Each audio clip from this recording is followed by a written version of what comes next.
She's a fighter for the American people, committed to our values, our hopes, our dreams, bringing joy back across our nation. It's about damn time. Turn up the music. Turn down the lights. Where did this strength and passion come from in this daughter of middle-class Oakland?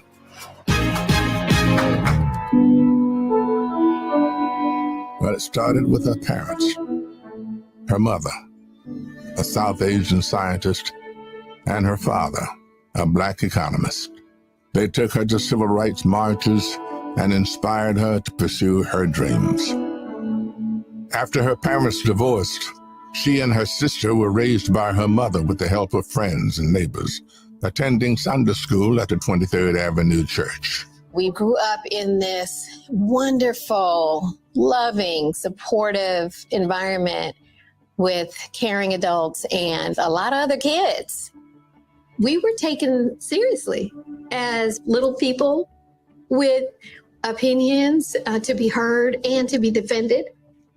My mother was very well aware that she was raising two Black girls to be two Black women. Her mother saved up for 10 years to buy their first home and shared with Kamala the words and wisdom that remain her North Star to this day.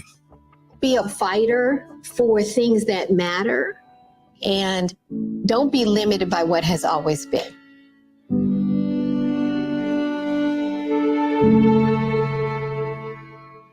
And then came a moment that changed Kamala Harris's destiny, the spark that lit the fire within. When I was in high school, I had a best friend who I learned was being molested by her father. This particular day, she was like, hey, you really, really are not yourself. There's something going on. I said to her as soon as she told me, well, you have to come stay with us. As you get older, you really, really reflect on how pivotal that intervention was at that crucial point of my life. A big part of the reason I wanted to be a prosecutor was to protect people like her. And on her first day in court, she rose from her chair at the prosecutor's desk and said, Kamala Harris for the people. As a prosecutor, she put violent criminals and sexual predators in prison, leading to the highest conviction rate for serious and violent crime in 15 years. She punished polluters for making our communities unsafe and created Back on Track, a program for first-time low-level drug offenders that became a national model. That, yeah, you did commit a crime, accept it, own up to it, and then let's talk about what we can do to change the circumstances going forward. Lowering recidivism rates for nonviolent offenders from 54% to 10%, giving people the training they needed to find a job after their sentence. I know a success story. One of my good friends, Bruce, was facing 20 years, first-time offender, and he was able to get job training. He's home. He's trying to go to college. He has a girlfriend. He's living his life. He's a great kid. I remember being so struck by having a district attorney who cared both about justice, about safety and accountability, but figuring out how to stop that crime from happening again. She was one of the first pioneering minds to realize how important that is to the success of a community. Nobody had thought like that. It changed the whole entire makeup of criminal justice for the better. As California's Attorney General, she targeted transnational gangs and drug cartels, seized 10,000 kilos of cocaine and 12,000 pounds of methamphetamine, went after drug traffickers and took 12,000 illegal guns off the streets, and targeted 140 drug, money laundering, and gang organizations. She brought everything to the table to take the major players out. People power, technology, surveillance, insight, and you stabilize those neighborhoods and let them know that kids can play in the street again and that schools and education will be stronger. What we do in criminal justice impacts everything. The new foreclosure crisis threatens to freeze up. She took on the nation's 5 largest mortgage banks that were stealing from homeowners. Prosecutors claim they've duped desperate homeowners into paying thousands of dollars to get them out of foreclosure. We're aggressively investigating all aspects of this man-made disaster for which no man or entity has been held responsible. She played hardball and delivered a landmark $20 billion settlement. This represents one of the largest dollar amounts to come to California. She built the foundation in how we do criminal justice in America. And in 2016, the people of California sent her to represent them in Washington, D.C. In the Senate, she earned a reputation for taking on the tough fights on the Judiciary and Intelligence Committees. Kamala hit the ground running. She came in with confidence. She was always respectful, but she would not let a witness off easily. I wouldn't. Yes or no? And if an argument didn't hold water, she could spot that flaw and get at it. I do want you to be honest. I'm not able to be rushed this fast. It makes me nervous. And when Joe Biden went looking for his vice president, I wanted someone who was strong and who was ready to be president on day one.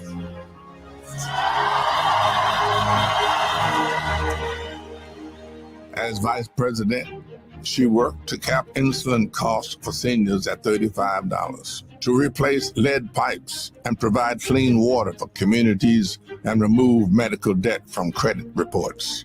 That gives you a little hope that I can pay off these other merchants and other things.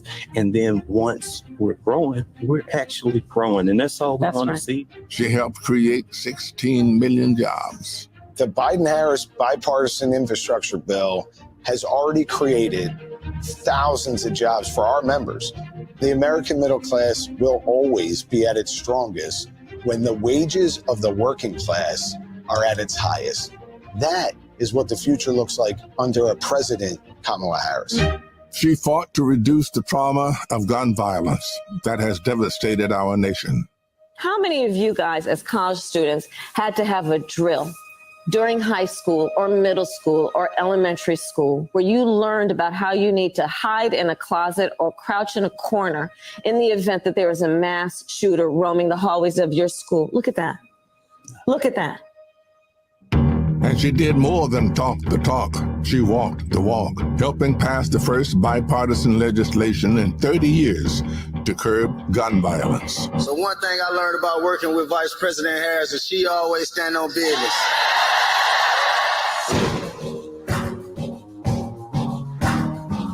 She has traveled the world to strengthen our national security and restore our global leadership, meeting with more than 150 heads of state. She stood shoulder to shoulder with our allies and stood up to dictators, helping to unite NATO behind Ukraine and impose punishing costs on Russia. She has the foreign policy chops to get the job done. She's led the fight for reproductive freedom. We have worked too hard and fought too long to see our daughters grow up in a world with fewer rights than our mothers. The first vice president to visit an abortion clinic, she built a nationwide grassroots movement to ensure that access to abortion, IVF, and birth control will always be protected. Ending a non-viable pregnancy is considered an illegal abortion. For 3 days, I waited to get sick enough to deserve care. Through it all, Vice President Harris has been a fierce fighter for reproductive freedoms, and she's also been an incredibly inspiring and caring friend. In the halls of power, she's a tough prosecutor, an effective policymaker, a powerful leader. And at home, she's the center of her family. I'm not giving up. She's peak Kamala, man. She's just peak Kamala. She's the best godmother, auntie. She's honest. She's loving, incredibly reliable, She's one of the most loyal people you'll ever meet. Because of the way we were raised to leave this world more fair and more just for more people than when we entered it, she's moving with purpose. That is why I believe she is so prepared to be our next president. This love she has for her family, being there for all of us. That's how she will lead this country, being there for everyone. She's a proud graduate of Harvard University. Hey, you know.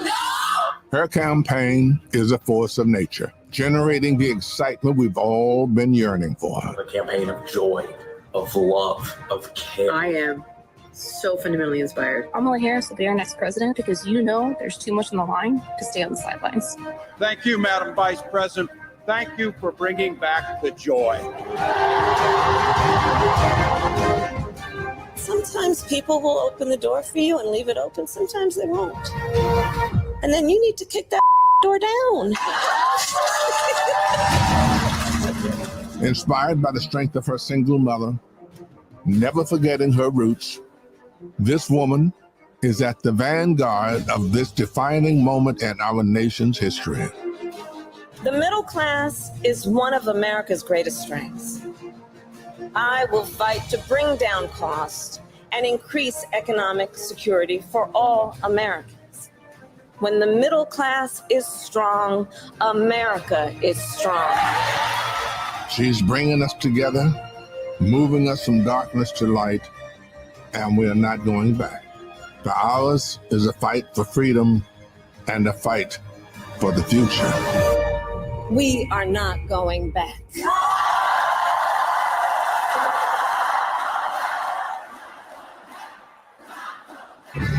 She's a protector, a strong voice for common sense, a leader for tomorrow, committed to healing our country, dedicated to doing the hard work to make us stronger. I now declare you spouses for life. Someone who truly understands the struggles of everyday Americans. Forged by the challenges of the past, ready for any challenge that may arise.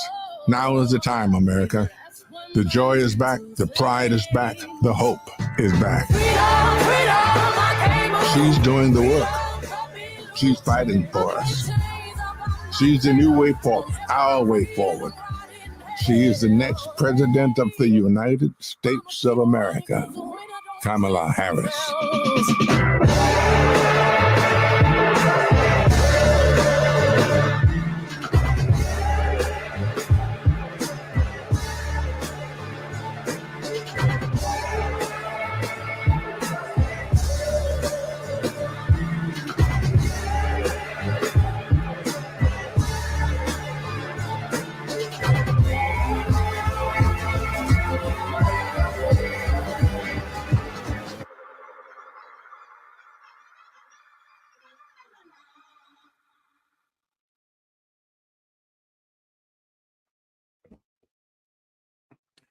Hey, folks, it is Sunday, October 27, 2024. Welcome to our Win with Black Men call.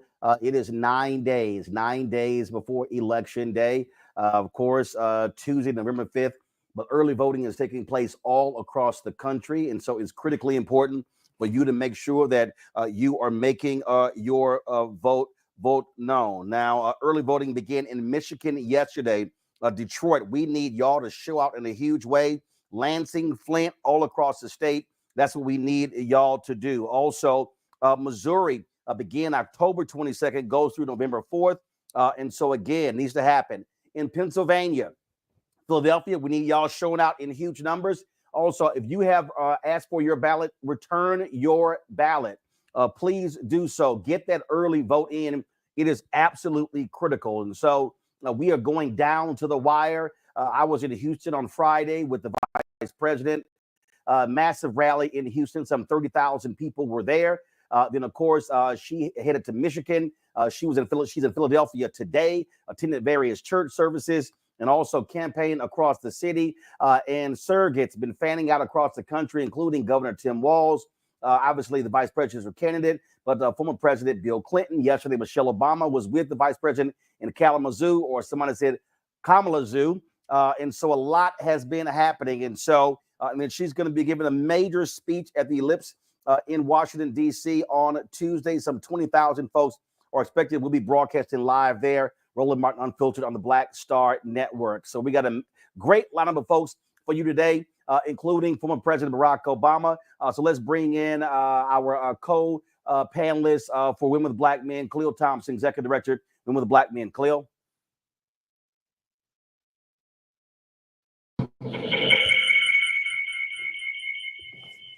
Great to be here, sir. Can you hear me okay?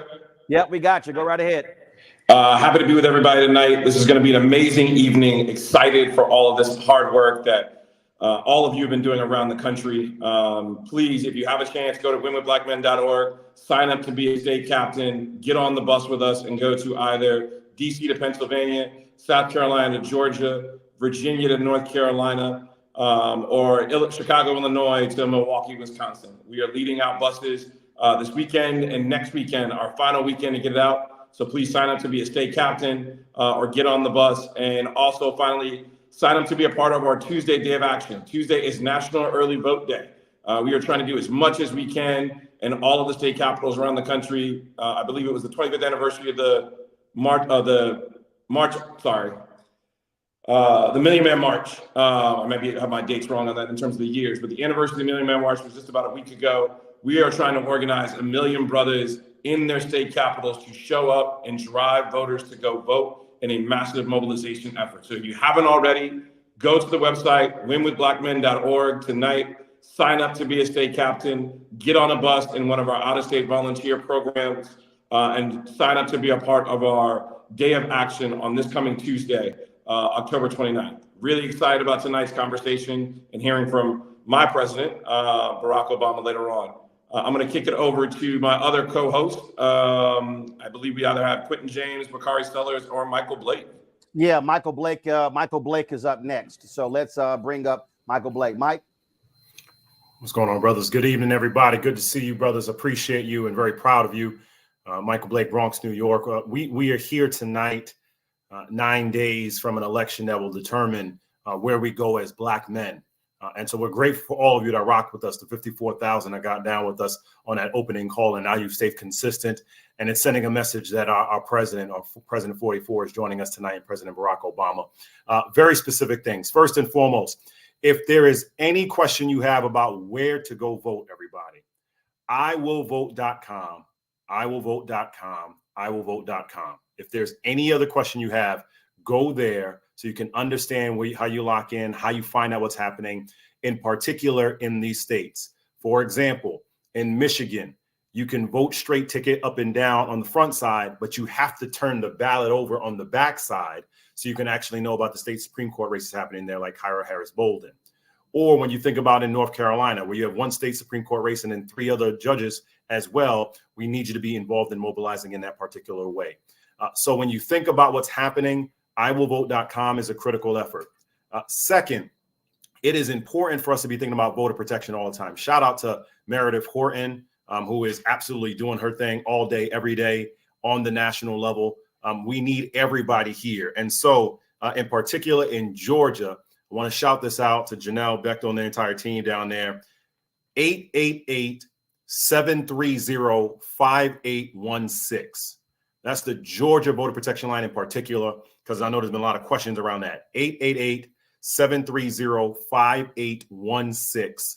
For anyone that's having questions around Georgia in particular, because people have been asking and trying to understand about voter protection holistically. If you have questions around voter protection, brothers, doesn't matter what the question is, VO Pro volunteer at KamalaHarris.com. Again, VO Pro volunteer at KamalaHarris.com. We need you to be engaged so you can understand what's happening.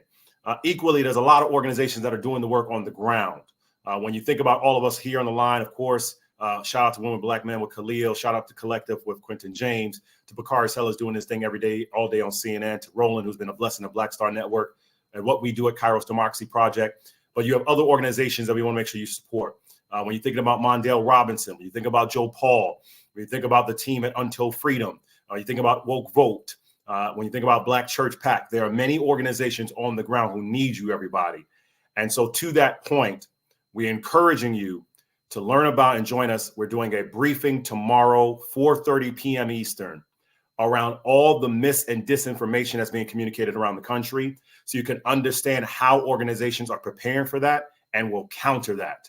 And so we need you to be a part of that. So again, Kairos Democracy Project, we're hosting Monday, 4:30 p.m. Eastern, so you can understand how we can counter the mis and disinformation, because we know what's going to be happening across the board. Lastly, shout out to all the brothers, again, that are doing the work. An incredible Black Man Barbershop event that happened in Pennsylvania today, where Jordan Harris, who is still grieving his lost wife, still hosted the vice president for an incredible conversation. Powerful for that. Shout out to the brothers that are doing the work all across the country. We got you, we have you, and that's why we have President Obama with us tonight. So stay with us. We have a great panel with great conversations. Follow the link that's in the chat as well, so we can get you involved over this next 9 days. We need you, we got you, we love you. Brother Martin, back over to you. All right, Michael, appreciate it. Thanks a lot, folks. Let's go to Quentin James, co-founder of the Collective PAC. Quentin? Hey, guys. Thank you so much, Roland. Thank you so much, Blake and Khalil. Hey, everybody. We are 9 days out, and I want us to all take a breath. Understand that Black men are doing the work, and we are where we need to be. There was a new recent ABC News poll that showed Black men supporting Vice President Harris 85% to 11%, much of what we've already known in our communities. She's actually outperforming Joe Biden by 14 points at this point in the 2020 election. And so we are here tonight, I think, number one, to stop all the nonsense that Black men are not supporting the Vice President. We are supporting the Vice President. And we actually have the data to prove that. We're going to bring up some slides real quick and talk to you actually about what's happening in the 7 battleground states around the country with early vote turnout. Perfect. Let's go to the next slide, Keenan. Thank you. All right. So you may not be able to see these numbers. I'm going to read them out to you very briefly. So in the 7 battleground states, we're talking about Pennsylvania, North Carolina, Georgia, Arizona, Nevada, Wisconsin, Michigan. In those 7 states, there are 6.7 million registered Black voters. As of about 2 days ago, 1.6 million Black voters have already voted in those states. Almost 1 in 4 Black voters who are registered in the 7 battleground states have already voted, which is great news. That means what you all are doing around the country is working. And so we want to thank you all, but we also know that we got to continue to do the work. Let's go 2 slides, Keenan. Let's go 1 more. Perfect. So this is Black turnout by gender and state of these 7 battleground states. And what we are seeing is not to alarm you all, but it is to communicate that we got a little bit more work to do. There has always been, nobody talking about Black and white, talking about Asian or Hispanic, there's always been a gender gap in terms of voter turnout. But what we want to do this year, brothers, is close that gap as much as we can. And so in some of these states right now, women are voting above us. This is Black women and Black men. Black women are voting, by 3, 4, 5, 6 points above us in some states. It is our job to really lean in there, brothers. Again, we know we're doing a good job so far. We know the support is there. But this next 9 days, we need you all to do everything you can to get every brother you know to show up and vote for Vice President Kamala Harris. Next slide, and this gets into the nitty-gritty of what I want to talk to you all about. This looks at age across 3 of the swing states, Georgia, Michigan, and North Carolina. What we know as of right now, over half of Black voters 65 and over have already voted. Over half of them. So what that means to us is all the work we've been doing in Black churches, and kudos to the Black Church PAC and Reverend Jamal Bryant, who'll be on later on tonight. You all doing an amazing job turning out older Black voters. We are doing great, though. Let's keep it up. Let's get to as many of them as possible to turn out and vote. But if you look at young people, 18 to really 35, those numbers are very, very low. Michigan is a little bit of is interesting because they just started early vote. So Georgia and North Carolina, they've been voting longer than Michigan has with early vote. But when it comes to young people across the board, we have to get turnout up. And so if you need a directive tonight in terms of who you should be targeting with your engagement, with your work or your organization, we need to talk to young Black voters. So as Black men, we need you all to be surrogate fathers for the next 9 days. If you see a Black young person, they are your child, a child of our community. We need you to encourage them to show up and vote for Vice President Kamala Harris. We've got to get these numbers up over the next 7-8 days before we go into Election Day. But all that to be said, Black men are showing up, Black voters are showing up. We know Black men are going to support Vice President Harris. We just got to finish the race, y'all. 9 days to finish the race. All right, so a few more things on how you all can use some resources to do your work. Next slide. So through the Vote to Live Action Fund that we run here at the Collective PAC, we are providing free vouchers for ride shares to go and vote. So we will get these codes out to you all, but we're working in Georgia, Nevada, North Carolina, Wisconsin, Michigan, Arizona, Pennsylvania. We provide a $30 voucher through Uber for folks to go and vote early. It's a free ride. We don't want there to be any excuses for folks not showing up to vote. You can go to either votetolive.org or go to ridestovote.com to secure your free ride to vote. We don't want there to be any excuse. So yes, make sure every person you know, especially young people, that they use those ride codes to get a $30 Uber voucher to show up and vote early and on Election Day. And last slide, we are hiring up to 15,000 people as voting ambassadors. So if you live in the states of Arizona, Georgia, North Carolina, Michigan, or Pennsylvania, you can get paid up to $400 for simply spending about 2 or 3 hours organizing your friends and family online, on your own computer, on your own phone. You can go and sign up right now, rallyvotes.com/collective PAC, and make up to $400 for just a few hours of work organizing your family and friends online. We know that the most effective kind of way that we get information is from people that we trust. So we need you all to lean into, again, your friends, your family, your networks to get them out to vote. And we're going to pay you to do it. Again, we're hiring up to 15,000 people. So you don't got to just keep this one to yourself, y'all. Spread the word, rallyvotes.com/collective PAC. We want to hire everybody to make sure they get out their friends, family, and networks to join this work. And last but not least, as Michael said, we want to make sure everybody has everything that they need to go and vote. So this last slide just shows you, if you want to find out what's on your ballot, the actual offices or ballot initiatives that will be on your ballot, or find your polling site, or get a free ride to vote, go to votetolive.org, spread that word. We got everything there lined up for you to take care of what you need to take care of to make sure that we vote. So again, all right, you can take the slides off, Keenan. Thank you so much, Roland. We're good to go. All right, so appreciate it. Thanks a lot. So all speakers, please adhere to the time. We've got lots of folks literally over the next 2.5 hours who are speaking. And so please, and we're talking about 90 seconds, please, for speakers, because again, make your point, hit it, quit it, because we got to get to all of these speakers. Let's bring up Bakari Sellers, one of our co-hosts. Bakari.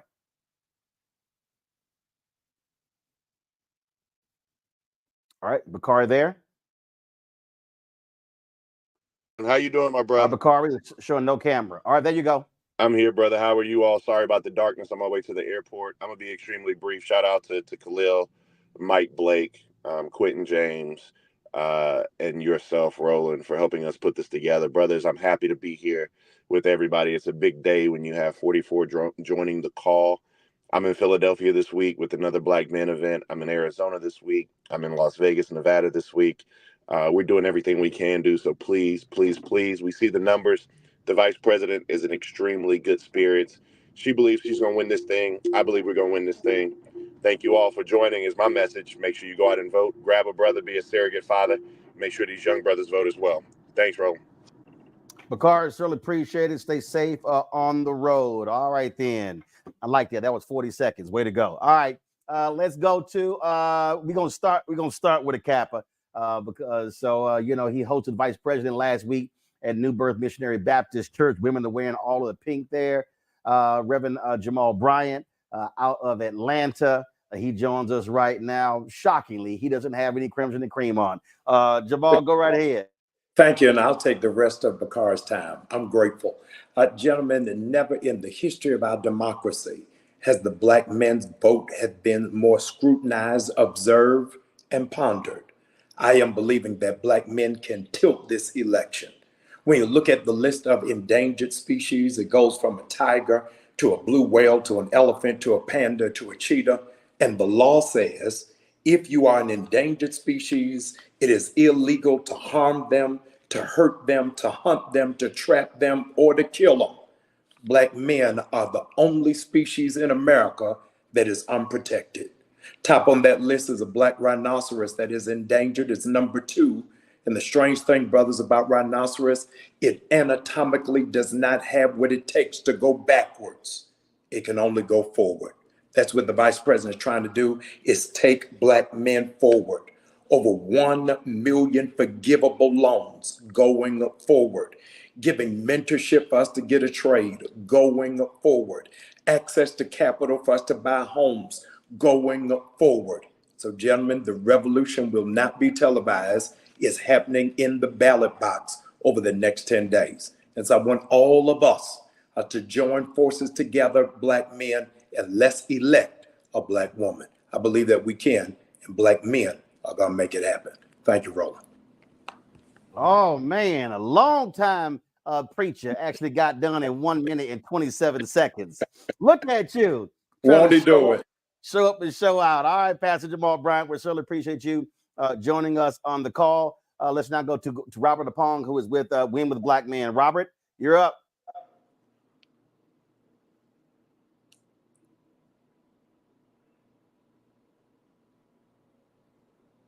All right, is Robert there? Yes, how you guys doing? Good evening, All everybody. right, Robert, go right ahead.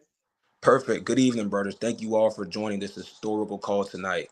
My name is Robert O'Connor. I'm part of the Win with Black Men team. I'll be giving some updates on a few activities we have planned this upcoming week.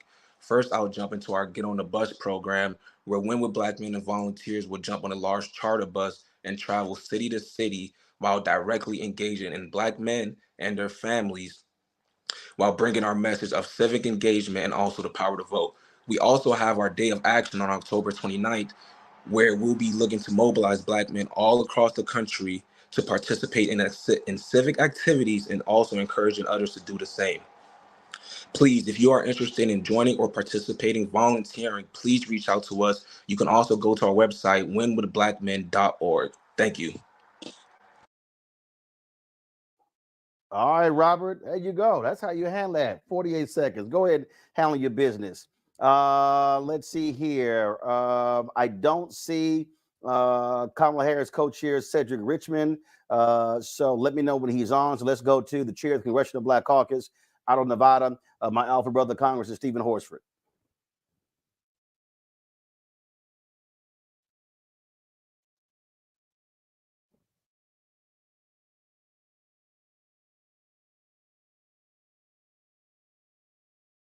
All right, there you go, Congressman. Go right ahead.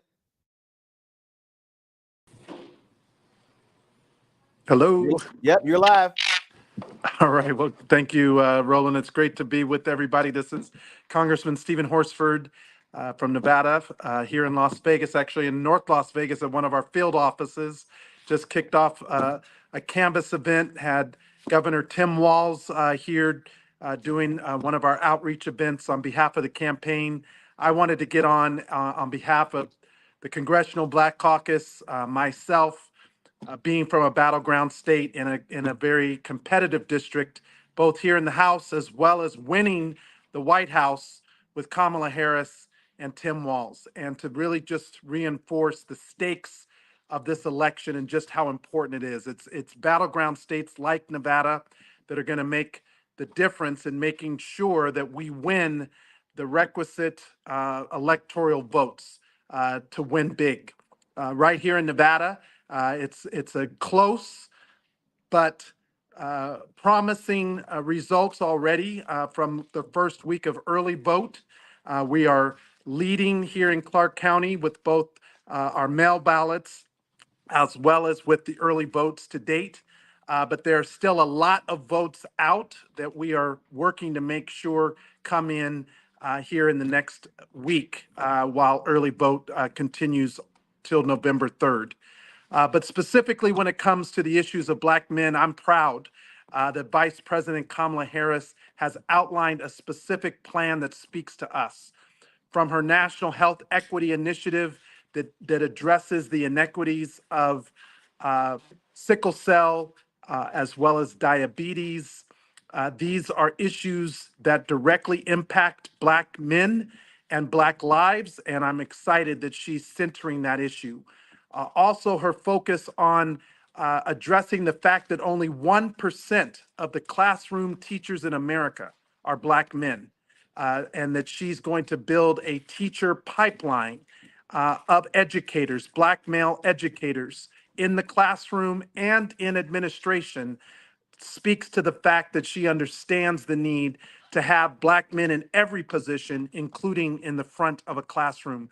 That's important for our children, and it's important for every other child to see leaders in the classroom and in every other sector.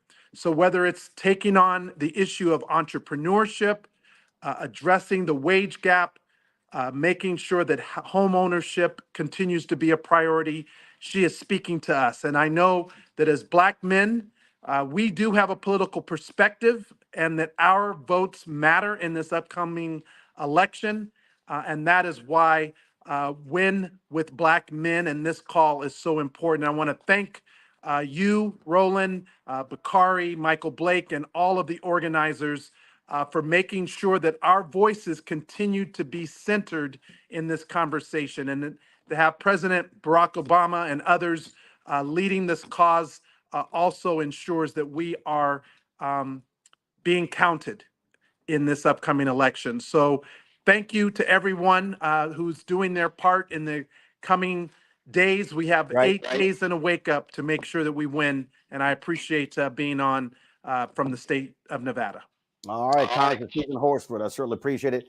Thank you so very much. And folks, of course, in Nevada, be sure to vote in his congressional race as well. All right, folks, let's go to the president and CEO of the National Urban League, former mayor of New Orleans, and also my alpha brother, Mark Moriel. Mark? Hey, thank you very much, Roland. And I want to just join in thanking all of the organizers, Khalil, Bakari, Michael Blake, Quentin, for not only organizing this call, but for bringing this effort around Black men right to the forefront. Number two, all I will say is I've been in Detroit, Philadelphia, Atlanta. I'll be going back to Philadelphia. We should remember that the road to the White House travels right through the Black community. And Black men, we have the power to call the shot, to make a difference, to really, really determine who will win this election. And we've got to reaffirm our commitment and our support for Kamala Harris.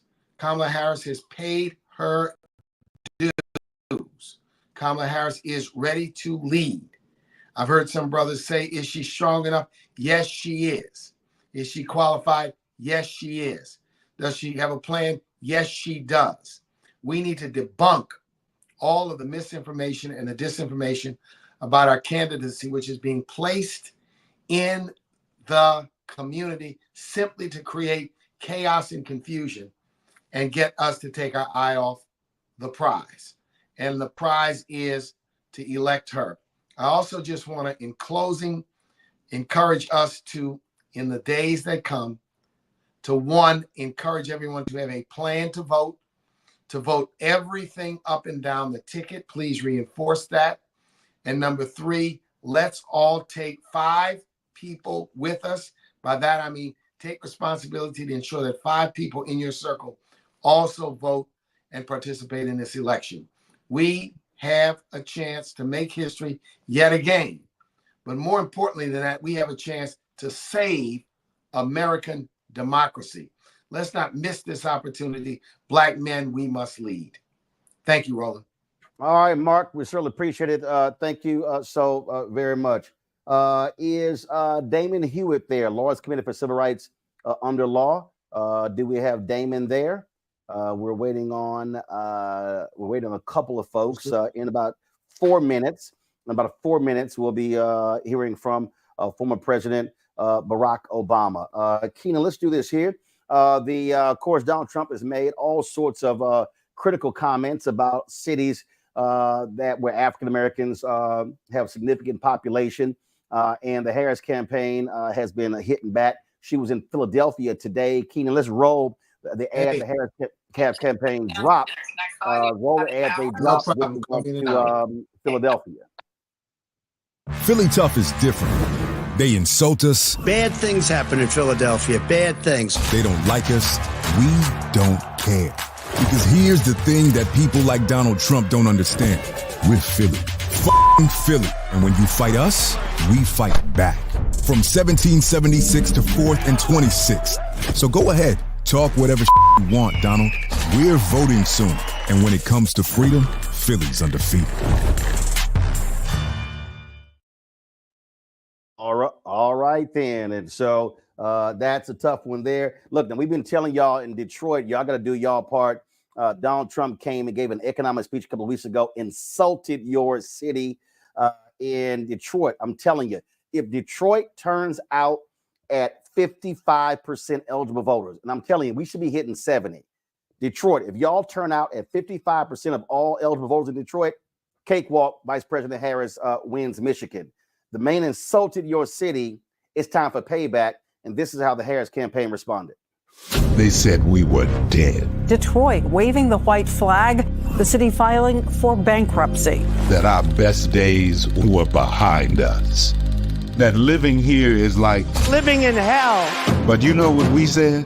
We said, F that. We rebuilt ourselves. We look out for each other. Got our hands dirty and put in the hard work. And this guy, he don't know anything about that. We are a city of winners, of up-and-comers, of builders. The Motor City. Bigger and better. Here, we believe in freedom. We don't bow down to nobody, and we never will. And so what Donald Trump doesn't understand, or care to learn, is that when he said, our whole country will end up being like Detroit if she's your president, that he should be so goddamn lucky. I'm Kamala Harris, and I approve this message. All right, then. So that's how they responded there. And so powerful ads there as well, and critically important. As we've been telling you folks, we're going down to the wire. This is a turnout game. We have seen tremendous jumps in Fulton County over the last couple of days. We're seeing records being broken, but we need to be going harder.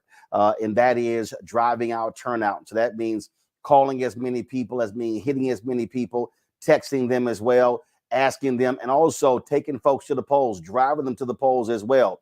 So that's what we need to do. And so lots of speakers coming up. But now it's time for us to bring forward someone that who is our special guest. Bring up Khalil Thompson. Khalil, we, of course, been doing these phone calls since July. And so joining us is the former president, 44th president of the United States, Barack Obama. Well, thank you, Ron. It's an honor to have him here. It's a big moment for us at Win with Black Men. A major moment. There's only a Superman second to my president, 44. That's my dad, Oswald Thompson. So I know he's watching tonight. President, it is an amazing honor to have you here with us to do some good community organizing. And with that, we are going to turn it over to you, sir. It is great to be with all of you. And I could not be prouder of a couple of you.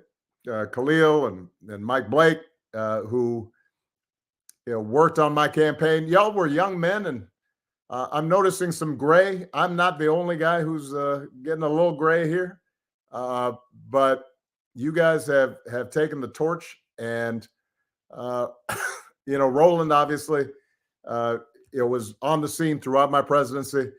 To see what all of you have organized, to see the hundreds of thousands of African-American men who you have activated, mobilized, connected, lifted up, to see the concrete work that is being done at the grassroots level, to educate folks on the issues, to raise money, to register people. I could not be prouder. And it is a testament not only to your skills and your commitment to making sure that our democracy works for us and our communities and our people, but it's also a testament to the fact that there are a lot of brothers out there who want to get involved, and if given the opportunity and given a direction, are ready to roll up their sleeves and make things happen. Look, I know y'all have been on, continuously over the course of this campaign. I don't have to tell you that this is going to be a very tight election. As my wife said yesterday, some of you, I'm sure, caught her speech in Kalamazoo. It shouldn't be this close because the candidates are not comparable. You have, on the one hand, Donald Trump, somebody who, as president of the United States, showed contempt for huge sections of the country, who did not, show the capacity to move legislation that actually helped ordinary people. Somebody who botched the response to the pandemic in ways that were profoundly costly to not just our communities, but communities all across America. And somebody whose main motivation seems to be his ego and his money and his status, and whose politics is basically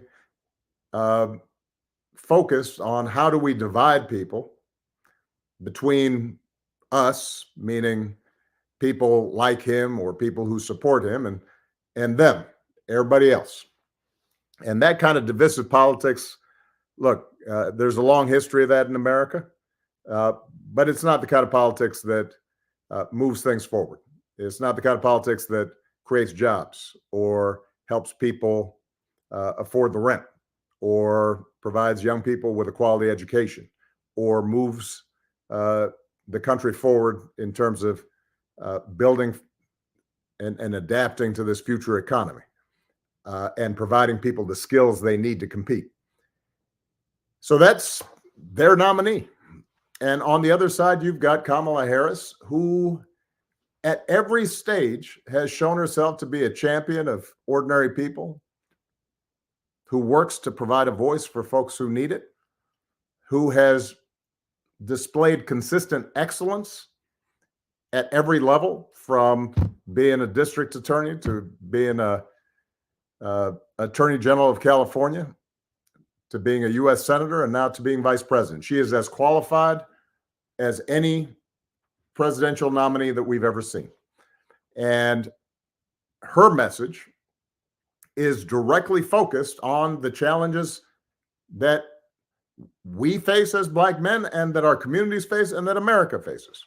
She has very concrete ideas in terms of how do we bring down prices and costs. She has very concrete ideas, building 3 million new homes to help make housing more affordable and to help first-time home buyers have the down payment they need in order to be able to move into a new home and get that piece of the American dream. She's focused on entrepreneurship. And, as I'm sure all of you have spoken about, the time has passed where people are looking for something for free. They want something of their own, something they can build.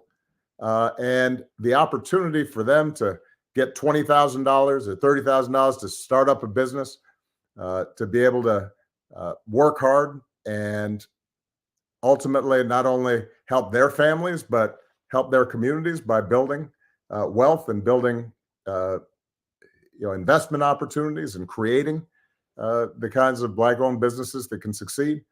That is the kind of agenda that she's got. And she has run an outstanding campaign over these last 3 months.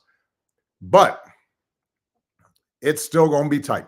And it's going to be tight in a handful of states. And a fraction of voters, 1%, 2%, 3%, a few thousand votes in a few counties in North Carolina or Georgia or Pennsylvania or Michigan or Wisconsin or Nevada or Arizona. That's going to determine whether or not we've got the kind of country that understands and believes and cares about our communities, or a government that dismisses it and disregards it and sees us as an afterthought.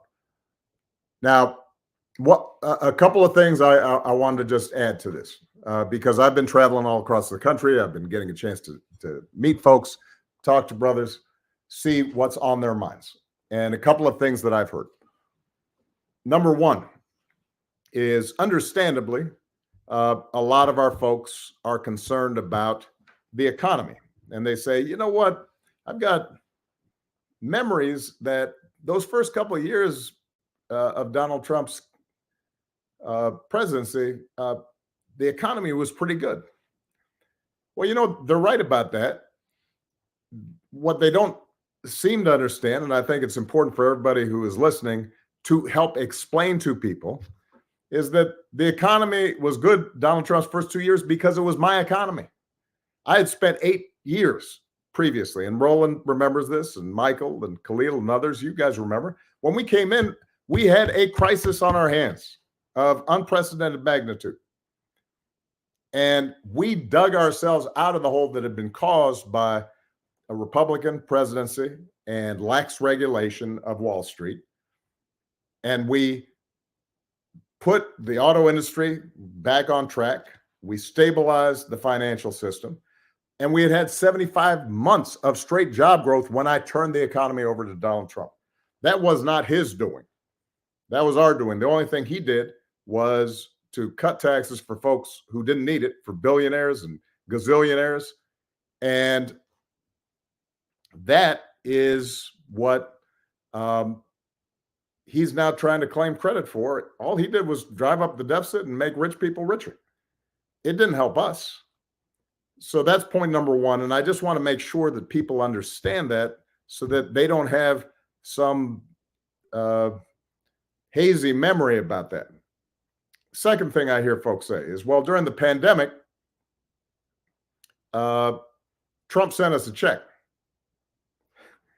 You know what? First of all, it was Congress and Democrats and Republicans who sent you a check. Just like Joe Biden, working with Congress, sent you a check during the pandemic, emergency relief, just like I sent emergency relief to people during the Great Recession when I first came into office. The difference is that Joe Biden and I did not put our names on the check. So do not think that somehow because you got a check from Donald Trump, quote unquote, during the pandemic, that somehow that's something special that he did. And that justifies you giving him his vote. So that's the second thing I hear. And then the third thing that I've been hearing from a lot of guys I talk to is, well, what does it matter? Because the Democratic Party and Republican Party, it doesn't make any difference. Things don't change in my neighborhood. People are still getting shot. People still don't have jobs. There's still disinvestment. And I have to remind folks that, politics is not going to change everything. Sometimes we overhype it. Certainly we overhyped it when I got elected. People talked about, well, there's a sign that racism is gone. He's going to help make sure that there's no more poverty in America. That no president has that power. What a president can do is make things better or make things worse. They can't solve every problem. And so when I was president, we made sure that people who didn't have health care had a chance to get health care. Now 50 million people have the Affordable Care Act. And as a consequence, there are a whole bunch of people who previously, if they got sick, were out of luck, might have lost their home, might have lost everything they had, all their savings, just to try to get treatment. Now they can purchase cheap, affordable, and high quality health care in ways they couldn't do that before. 50 million people. 50 million more people, if they've got pre-existing conditions, can now obtain insurance and previously would not have been able to obtain insurance. That didn't solve the entire healthcare problem, but it made things better for a whole lot of folks. Everybody who's listening today, you know somebody who's got health insurance because of what we did. So in the same way that Obamacare made a difference, what Kamala and Joe Biden did on making insulin cheaper, capping the cost at $35 or 50 prescription drugs, capping that because now the government's negotiating prices. That means your grandmother, your father, your mother are able to afford health insurance that, or afford prescription drugs that they might not have otherwise been able to obtain. And they're better for it. Their lives have improved. It didn't solve all the problems in the healthcare system, but it made things better. And that's how politics works.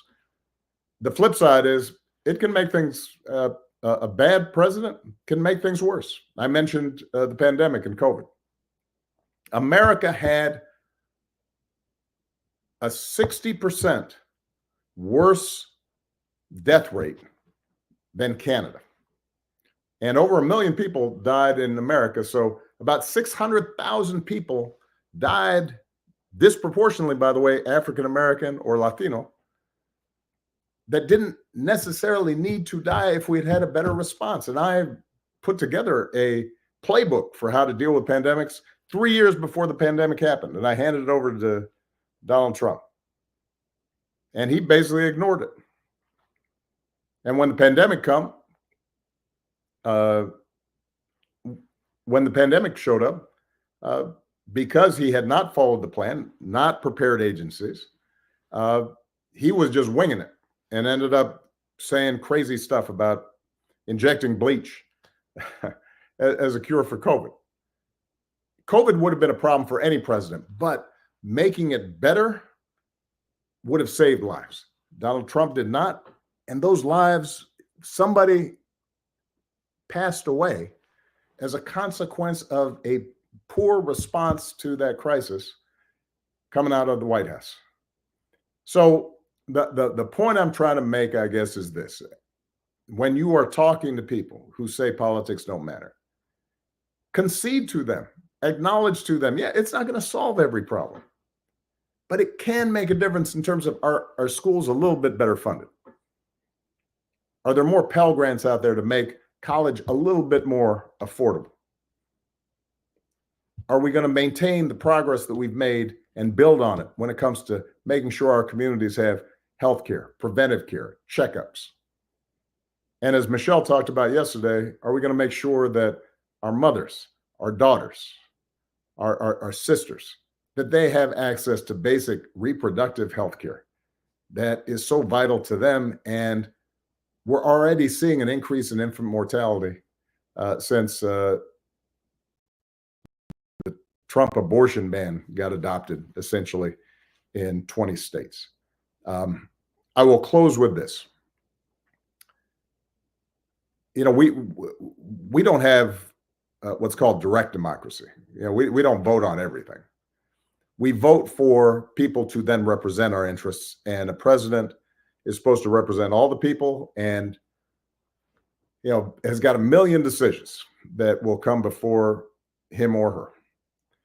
And we can't know all facets of the government and all the decisions that are being made on a daily basis. So what we count on is electing somebody who's got the values and the character to do the job, the competence to do the job. And what we also count on is, do they see us? Do they care about us? Is this somebody who understands how I live and what my hopes and dreams and aspirations are? And Kamala Harris does. You know, she grew up middle class. She went to an HBCU. She understands what our communities go through, the struggles, having to work a little bit harder to get ahead, having to put up with stuff that, you know, hopefully in the future, our children and grandchildren won't have to put up with. And in contrast, Donald Trump has shown utter disrespect and disregard for our communities and for Black men specifically throughout his career. I mean, this is somebody who took out a full-page ad calling on the Central Park Five to be put to death. Somebody whose family made money not renting to Black people, and was taken to court by the government because they didn't want to rent to Black people. That's what he has displayed. Remember, he came into politics most recently by suggesting I was not born in the United States. I mean, that wasn't subtle. He was sending a message that real Americans are different from y'all. And the one thing I know is that you can't have somebody representing you who doesn't see you and respect you and is not going to have your experience, your concerns in mind as they're making these decisions. So, look, bottom line is, if over the next few days, and we only have a few days left, you are reaching out to people who are suggesting that this doesn't matter, or heaven forbid, are thinking that somehow Donald Trump has the answers to what ails our communities, it's going to be your task to educate them, because a lot of them are basing what they are thinking about this race on what they're seeing on TikTok. And I don't have the capacity to reach them. Even if they like me, they may not hear what I've got to say, or they may think, man, his life is so different that he can't relate to where I'm at. The most credible messengers for this campaign in these closing days, hours, minutes is going to be all of you. You talking to your friends, relatives, people in your communities, your coworkers, your ability to speak to them in real talk about what's at stake and why this is so important is going to make all the difference. And if you all do that, I promise you, Kamala Harris is going to be the next president of the United States, and we can build on the progress we've already made and look forward to a much brighter future. So I appreciate all of you. And thank you for the extraordinary work you guys are doing. I'm proud of you. President Obama, can I ask you a question? Yes, you can. You talked about when you came in, the crisis that we were in, it was because of the housing crisis. I mean, it was 53% of Black wealth was wiped out. Right. And you tried to deal with that, and we didn't build a lot of homes, frankly, between 2010 and 2019. Can you talk about why her plan to build 3 million new homes is so important to deal with the housing price of rent, things like that? It's vitally important. We never fully recovered from what happened in 2008, 2009, because not only did the housing market collapse and suddenly all kinds of mortgages were underwater and prices plunged, but essentially developers said, we're not going to go take the risk of building new housing. And so they pulled back. There was a lot of excess inventory. And what they started getting comfortable with was the idea of just building luxury housing that was for the people who still had a lot of cash, and not building a lot of affordable housing. And look, there's some work that we need to do, and Kamala is committed to doing this work, not just to financing the construction of new homes, but also making sure we get rid of some of the red tape and regulations, even in democratically controlled cities that say, all right, we're zoning so that it has to be single family homes as opposed to multifamily units, which are cheaper, but provide people the ability to get a foothold into the housing market. She's got a concrete plan. It is a sound plan. Again, I want to make sure that we don't overhype this. She's not going to immediately, or even in one term, reverse all the problems that we've seen building up in the housing markets over the last decade.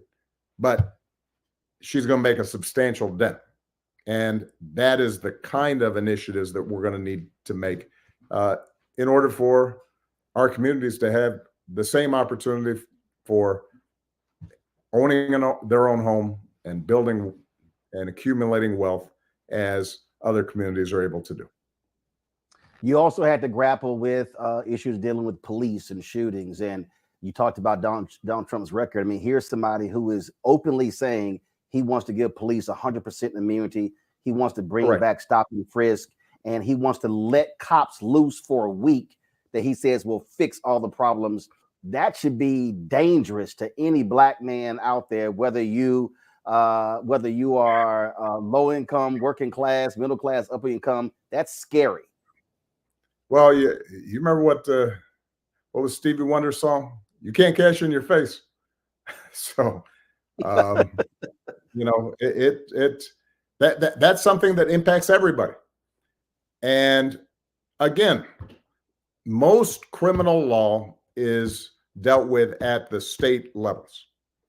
The vast majority of people who are incarcerated under state law. Federal government accounts for maybe, let's say, 10% of criminal law.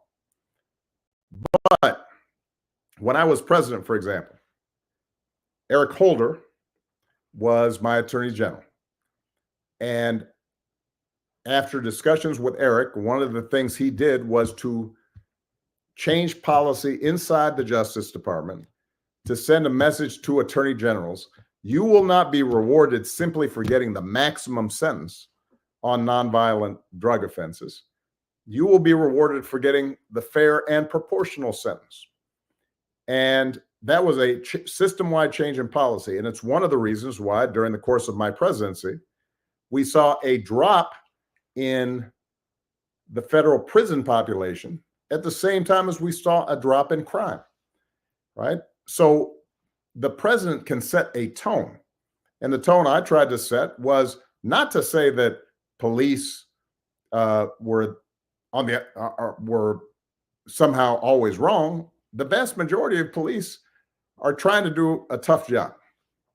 And a lot of our communities are under-policed and need more police, but they need police that are partners with the community, that know the local businesses, that know parents, know the schools, know the kids, can distinguish between somebody who is actually trying to create a danger for that community and a kid who's just wearing a hoodie. And,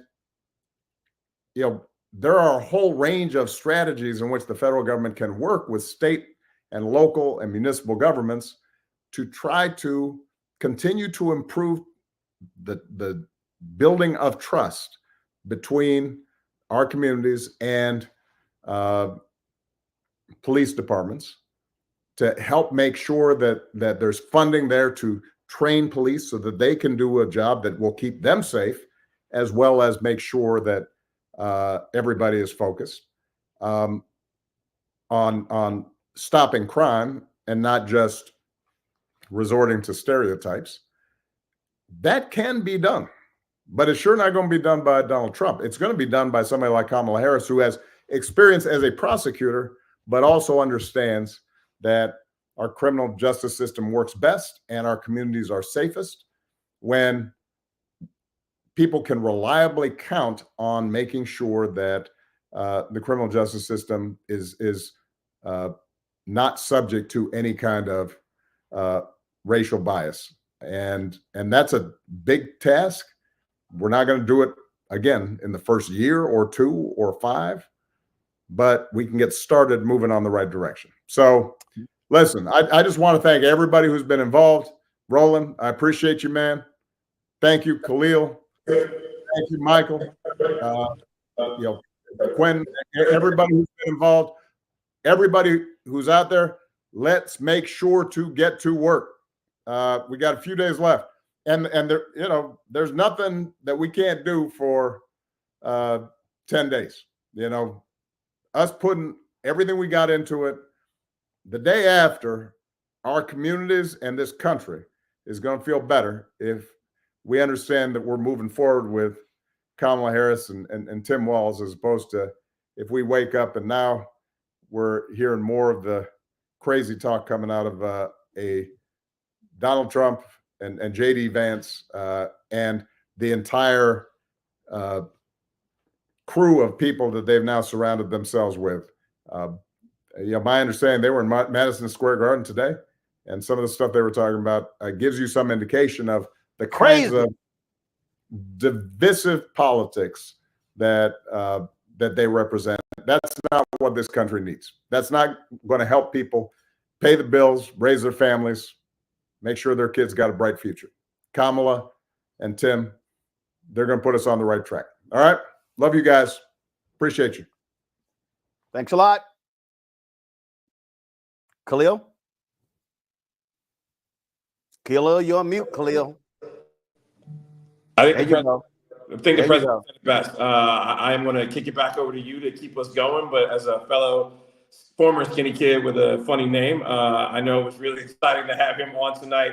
I hope everybody took the message. If you haven't had a chance, you can go to winwithblackmen.org, donate to support the amazing work that we're doing as we're engaging young brothers and brothers throughout our entire communities, whether you're on the East Coast, the Midwest, the Southeast, or the West Coast, or the Southwest or the West Coast.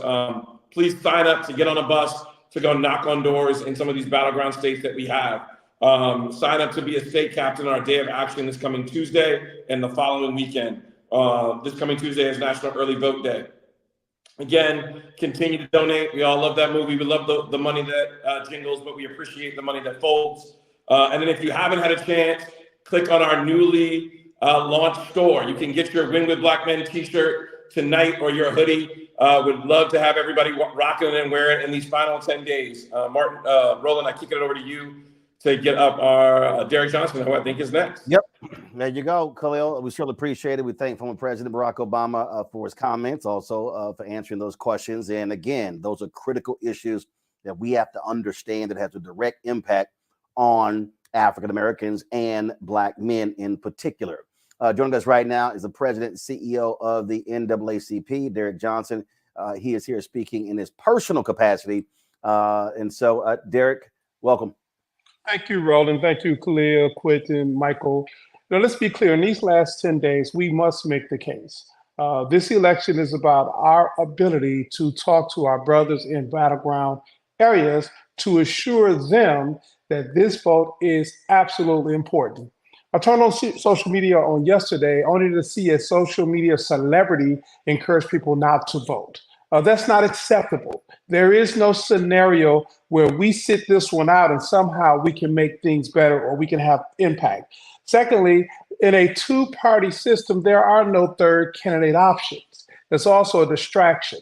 And if anyone who is encouraged you to vote for a third candidate option, question that individual, because in this long-term game of chess, every vote matters and we must be in the game or we will be taken out as a community.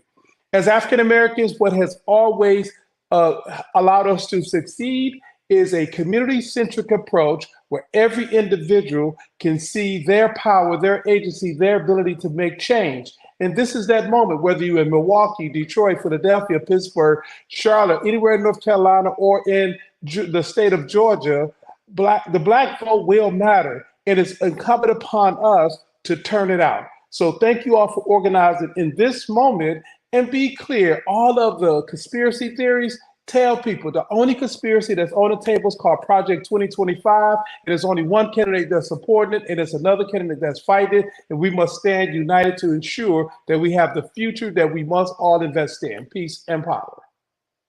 All right, then.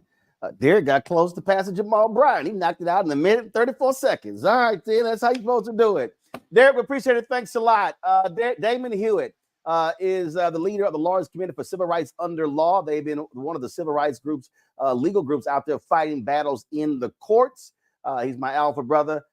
Derek Damon, come on up with welcome to the Win with Black Men call.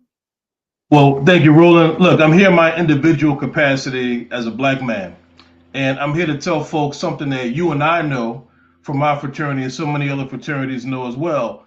We know about excuses. We know what those are. Excuses are tools of incompetence. They build monuments of nothingness, and those who specialize in them or who use them seldom specialize in anything else. This is not a time for excuses. This is a time to mobilize. And so when we think about understanding what the assignment is right now, everybody says the assignment is vote, but I'm going to give you a +1. If you don't bring somebody with you to vote, if you don't have your whole family voting, if you don't have your neighborhood voting, if you don't have your community voting, then the job will not be accomplished. There will be no pat on the back for one individual. This is about what we can do as multitudes. And so anything about, well, I had to do this, I had to pick up the kids, I had to go somewhere. There's no excuses. Early voting is starting now in so many states. You heard Brother Khalil say National Early Voting Day is on Tuesday. That's when I'm going to go vote in my community. And so we have to make sure that each one can teach one and each one reach one. That's the only way we're going to get across this finish line. Do not let them win. And by them, I'm not talking even about a party or a candidate. I'm talking about the people who are trying to take away your right to vote and our ability to defend that right. Don't let them win. Make your plan, cast your vote, and make sure you bring other people too. That's what I'm talking about, Frat. 1 minute and 29 seconds. When I tell y'all 90 seconds, y'all are abiding by the rules. Damon Hewitt, I appreciate it, my brother. Thank you so very much, Frat. Thanks a bunch. Again, folks, we've got a number of people here on the call. So I want to go to some additional folks here. Lots we want to talk about here as well. And so here joining us with the Harris for President is Trey Baker. Trey Baker, let's pull Trey on up. I'm looking for him right here. We got Trey here in the green room. Please let me know. I'm looking for him. I don't see Trey. I know Trey was in the green room earlier. So if we could actually bring Trey in, some of y'all who are in the green room, folks, we want to get to you, but again, yet we got other folks who we're waiting to get to, and so please, we got to free up some room here. Let me do this here. Let me go to Michigan, Lieutenant Governor Garland Gilchrist. Lieutenant Governor, let's bring Lieutenant Governor up. Glad to have you here. Let me ask you this here. I keep saying this here. Every vote in Michigan matters, but I keep saying if Detroit votes its numbers, if Detroit hits 50, 55, 60% turnout, it is game, set, match. And so what do you tell the folks who are just still sort of waffling whether they want to vote? Roland and my brothers and women, black men, first of all, it's good to be back with you. Thank you for standing tall for all of us across America. You know, look, everybody has a role to play to make sure we win. And black men, we have an important one. And the country, the world is dependent on us. And my message to black men, my brothers in Detroit and in all the places where black folks live across Michigan is very simple. It's that we need you. We see you, and that your power is the power that we need in order for us to win. I'm encouraging brothers to step into that power. I know that, you know, we all have a vision for the community that we want, and that we need to do everything in our power to go get that, to go make it true. And that voting needs to be a tool in our toolbox that we take to do this work so that we can win. And I've seen brothers respond to that kind of message more than anything else, saying that we need you, that we cannot win without you, and that whatever your question is, voting will help you get closer to that answer. And I know that when our brothers show up and vote, they're going to vote the right way. The overwhelming majority of them are going to vote for Kamala Harris and Tim Walz. And I've been really proud to see, you know, how the campaign is stepping up investments, you know, certainly rolling. I'm spending my time, I'm doing 2, 3, 4 volunteer mobilization events every single day, moving 30, 60, 90 volunteers at a time to get people to go have these conversations that can help people make that choice to step into their power. And I've seen brothers respond in a really amazing way in these days. So I think we need to make sure that we own that narrative. I also want to share that just yesterday I was in Kalamazoo, Michigan, which is in the southwest corner of our state, a place where we have an important Black population as well. And First Lady Michelle Obama was there, and she actually spent a lot of time during her remarks speaking directly to men about the importance of the role that we have to play in being protectors of our sisters when it comes to reproductive freedom. And in Michigan, Black men overwhelmingly voted to support a reproductive freedom ballot initiative 2 years ago. And I expect brothers are going to show up for a whole host of reasons, but she made a really compelling argument about why that was important as well. So I just appreciate that everybody's focused on Michigan, because the people of Michigan and the Black men of Michigan are part of the solution and part of the victory. We're not a problem to be solved. We are the solution and the problem solvers. And so as long as folks keep that kind of energy, that's going to motivate brothers to show up, stand tall, and to vote like our future is ours to make. All right, then, Lieutenant Governor Garland Gilchrist of Michigan, we surely appreciate it. Thank you so very much for all of your work. Thanks a bunch. Thank you. Thank you. Let's go to Trey Baker. Trey Baker is working with the Harris for President campaign and working specifically on driving brothers to the polls. Trey, take it away. Roland, appreciate you having us on once again. And, one, I'm so happy to be here. I'm so happy to so many brothers who are consistently involved in this movement. Just a couple of things to say here. One, our efforts are working out here. Across the country, people are going out and early voting. We are in hundreds of churches in our Souls to the Polls program. I was speaking to a church just today in Atlanta, and the pastor asked everybody to raise their hands if they had gone and early voted, and a grand majority of the church, 90% of the folks sitting there, had raised their hands saying that they had gone out and early voted already. These calls, the Souls to the Polls programs, the small business initiatives that are going on, the economic freedom talks, the economic opportunity policy that went out, all of those things are working. But we have to pivot and make sure we continue our efforts over these last 9 days to get the vote out. And so my call to the brothers on this call is to take the next step with everything that you're doing. These calls are great. We're going to be on these calls. Brothers who are about it are going to be on these calls. We have to take that next step to go out and make sure that the disaffected voters, the people who didn't vote last time, the people who don't see themselves in some of these policies and some of these things, show them where they fit in, show them how this is for them, and bring them along with you. And so that's my call for everybody tonight. Take that next step, go out, reach a brother, reach a sister, reach someone, and bring them to the polls with you. If we do that, Kamala Harris will be president of the United States. Tim Walz will be vice president, and we can move in a new way forward. Thank you so much. Thank you to Roland. Thank you to all the brothers who are the organizers, Quentin, Bakari, Khalil, Mike Blake, the whole nine. This has been wonderful. Fourth quarter, let's push through. All right, Trey, we surely appreciate it. Thank you so very much. Let's go to North Carolina, John Easterling III. John, you're on the clock. Welcome to the Win with Black Men call.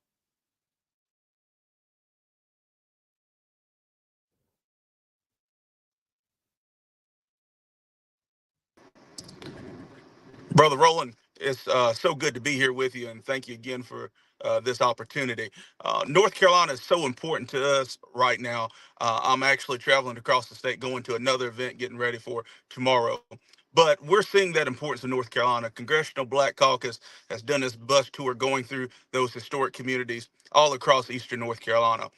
Having President Obama on the call just a few moments ago, he showed us in 2008 that this state can be won by a Democrat on the national and federal ticket simply by us staying involved, staying engaged, and turning out voters, those Black voters in eastern North Carolina. So today I hit 7, 8 churches with members of the Congressional Black Caucus all throughout eastern North Carolina. And as we come down to the wire, one of the things I do know is that we don't have a lot of time left. We don't have a lot of resources left. And as a Black Baptist pastor, I'm reminded that when David went against Goliath, all he had was just a slingshot. When Moses went to the Red Sea, all he had was what he had in his hand was his rod. And so in these last few moments, Brother Roland, what we have to do, not just North Carolina, but all battleground states, with whatever little time we have left, whatever little resources we have left, we just have to do what they did, use what's in our hand, and continue to stretch it out. So thank you for this time, and I greatly appreciate it. All right, then. I certainly appreciate it. Thank you so very much. Let's go to Georgia, a crucial battleground state. And my next guest, Delulupe Olasanye. Hope I pronounced it right. Let me know if I did not. Are you there? There we go. You're on mute, Doc. You're on mute. Thank you, Roland, and thank you to all the organizers of the call. I really appreciate y'all giving me a little bit of time. Look, in Battleground, Georgia, this is the rumble in the jungle. We're in the 15th round. Prize fighter has done everything that they need to do, and we're just trying to execute. So 2.7 million people across the state of Georgia have already voted.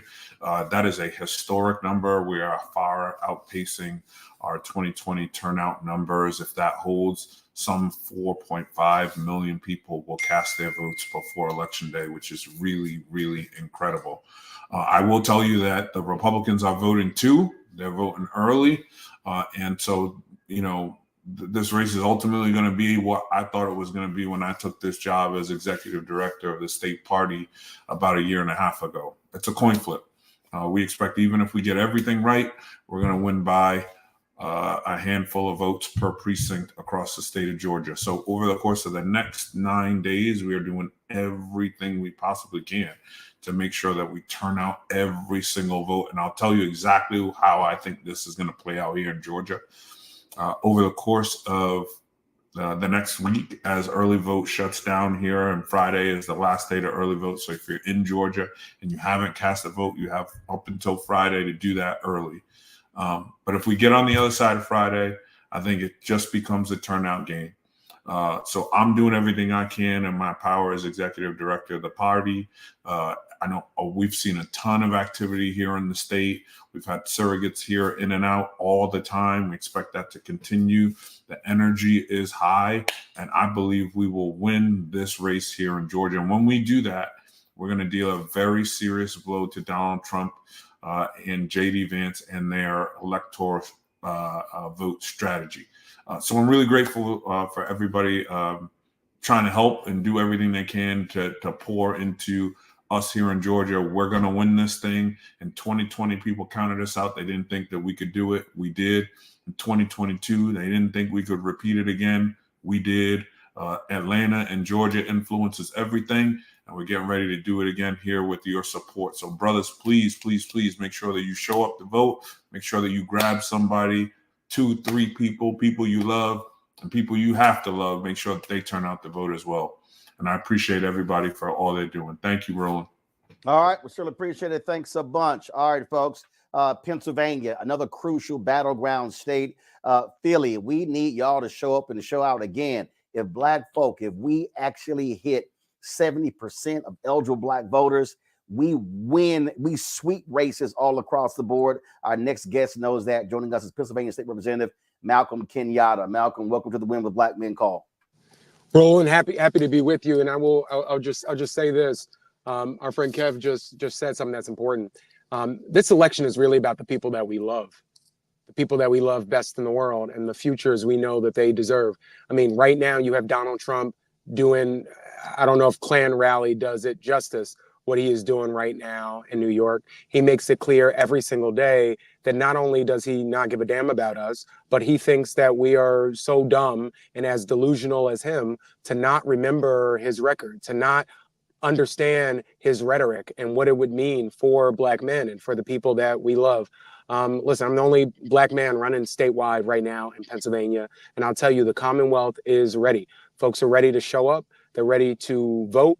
And we're so happy to have the vice president here at a barbershop, at church, everywhere, talking about what's at stake in this election. So for these next 9 days, you just fight as hard as you love the people in your life who cannot survive, who do not need another 4 years of Donald Trump, but who do need Kamala Harris's investments in small businesses, who do need her understanding of the power of housing, who do need a leader that actually cares about us in our communities. Nobody loves Black men more than Black women. And we have a chance to show up in a bit.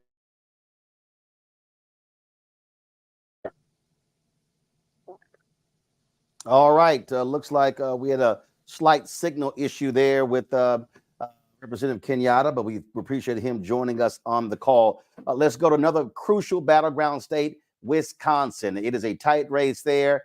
My next guest, Mandela Barnes, former lieutenant governor of Wisconsin. And folks, let me explain to you what it means when we turn out and vote. In 2022, 50,000 fewer, y'all can pull up Mandela, please. In 2022, 50,000 fewer people in Milwaukee voted compared to 2020. If those 50,000 folk vote in 2022, we'll be introducing Mandela Barnes right now as United States Senator because he lost by 26,000 votes. That's what people need to understand when we say every vote counts. As a result, MAGA Senator Ron Johnson, who tried to overthrow the election results, he actually won the election. And so, folks, don't play games when we talk about how every vote matters. Mandela, go right ahead. Well, every single vote matters. My race was decided by 26,000 votes. That's 1 point here. President Biden won by 20,000 votes and Hillary Clinton lost by 30,000 votes. It is always an incredibly narrow margin here. But Kamala Harris has put together a campaign. She has been a phenomenal candidate.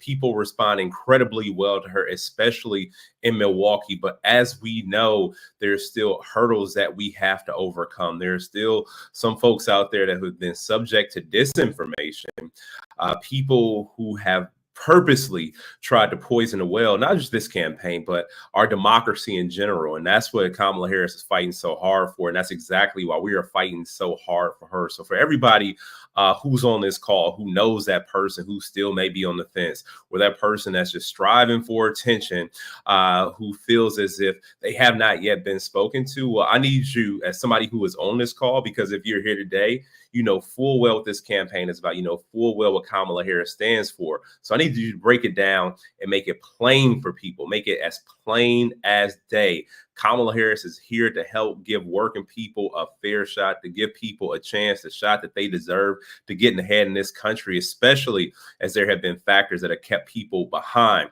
This is our only hope in this election. If Donald Trump is to be elected one more time, I want people to think about the implications there. Think about the fact that Donald Trump has gone out of his way to incarcerate Black men, taking out a full page in the New York Times. Not once, when you hear Donald Trump talk about his plan to uplift Black people in this country, not once has he talked about a single Black person that he's hired in an executive level position. Think about his White House. Not once was there a Black man in there doing the work saying, hey, this is what our community needs, this is what our community stands for. And over the last 4 years, Kamala Harris has proven time and time again that she is ready to take on the challenge. She's also ready to take on criticism. She has listened to us when we felt things have not been right. And that's the kind of leader I want in this country. I hope that's the kind of leader you want in this country. We got 9 days to get it done. If you're in an early vote state, please go out there and vote. If you're from Wisconsin, find 3 other people to make sure they come out and vote too. Thank you so much for your time. All right then, Mandela, we sure appreciate it. Thanks a lot. Khalil Thompson. Khalil, you want to make a comment before I go to our next guest, Kappa out of DC? Well, I wouldn't be remiss. I'd be remiss if I didn't try to introduce my pastor, Howard John Wesley from the Alfred Street Baptist Church. Pastor Wesley, very excited and honored to have you here tonight, sir. Okay, Roland, I ain't gonna take for so much of that, man. I ain't gonna take for so much. You know, me and Jamal gonna gang up on you now. We're gonna get you. We're gonna get you. But it's a joy to really join in these voices. Roland, first of all, let me congratulate you on the work you're doing and continue to get truth out there. My dad raised me as a Black man to understand that when we're true to our cause as Black men, we have a responsibility to preserve the legacy we've inherited and to protect the inheritance that we leave as our legacy. That we've inherited a lot from our forefathers, and we have an awesome opportunity to leave something for our children behind us. Here's the reality, brothers, and we all know it. Someone's going to win this election, and whoever does will control where funding is spent. They will control policies that are enacted, and they will appoint judges over us. And the truth of the matter is there's only one candidate that I believe preserves our inheritance and protects our legacy that we will leave, and making certain that policies are passed for our people, making certain that funding is appropriate and adequate, and making certain that the judges who rule over us. Listen, Donald Trump has made it clear what his policies are. We've seen where he's going to put money. We know what the judges he appoints will do against us. And I still see how any true Black man who's true and authentic to the cause, and preserving and protecting our people can vote for anyone other than Kamala Harris. This ain't about who you love or like. At the end of the day, this is about what preserves and protects what is ahead of us and preserves and protects what is behind us. And so I'm encouraging, with the only little voice I have, every brother that I know to make certain we understand what is at stake and that we can get out and cast our votes. Rolling real quick, my mother got a fur coat when she was in her 25th wedding anniversary with my dad. And I remember I was playing with that fur coat once, and I pulled some of the fur out of it. Needless to say, when I woke up on the ground, my mother looked at me. I said, why would you hit me like that? She said to me, if you knew how much your father paid for this coat, you would never treat it as such. Brothers, let's remember how much was paid for us to vote, how much was paid for us to be considered equal citizens in this land, how much has been sacrificed, and let's make certain we don't disrespect the inheritance that we have, and we preserve it to press on to the legacies behind us. Brothers, let's get out and do what we got to do. All right, then. We appreciate it, Pastor. Thank you so very much, folks. Patrick Gaspard, he worked in the Obama White House, also worked a long time with SEIU. He joins us now on the Win with Black Men call. Patrick, go right ahead. Brother Roland, it's such a thrill to be able to join you and Khalil and Blake. I can't think of any brothers I'd rather be in the trenches with. Roland, I'm going to let you in on a little secret. You know that I'm an organizer. Campaigns are simple things. And for an organizer like me, this is the absolute best time in any campaign. After the conventions, after the debates, after the TikTok wars, and after the tens of millions of dollars in TV ads, it all comes down to the final knocks on the doors of our neighbors and the very next call we make to get every last soul to the damn polls. This is clutch time in the game. Brothers, let me ask you, are you all still clutch? I remember 16 years ago when we were trying to get the last yard for Barack Obama, some of you stood up and said, just give me the damn ball. We need you to take the ball for Kamala, and we need you to come up big in this biggest moment. Every speaker that's come before me, Roland, has told our brothers how close this is going to be and why their vote matters. But this is the church that says amen. We got to get out of our pews and out into the streets. But as you do that, I want to give you a little spark for the home stretch. I don't know about you all, but I'm tired of resistance politics. Remember how miserable that was for 4 years under Trump? We don't want to work to keep bad things from happening. We don't want to be playing prevent defense. As you all join me this week, when we get on the doors and barbershops in Philly, Detroit, Vegas, Atlanta, let's talk to our brothers, not about the bad things that we're trying to prevent, but the great things we all get to do if we move the ball for Kamala. Tell them we get to build new affordable homes. We get to invest in Black small businesses. We get to create an opportunity economy that centers them. We get to blow open the doors of colleges to shape the brains of the future. And we get to be the architects of equal justice under law. None of this happens if we don't get off of Zoom and get out on the doors. Let's roll. All right. You're absolutely right, Patrick, on that one. We surely appreciate it. Thank you so very much. Let's go to actor Hill Harper. Of course, he made a valiant run for United States Senate in Michigan. Also, my frat brother, Hill Harper, welcome to the Win with the Black Men call.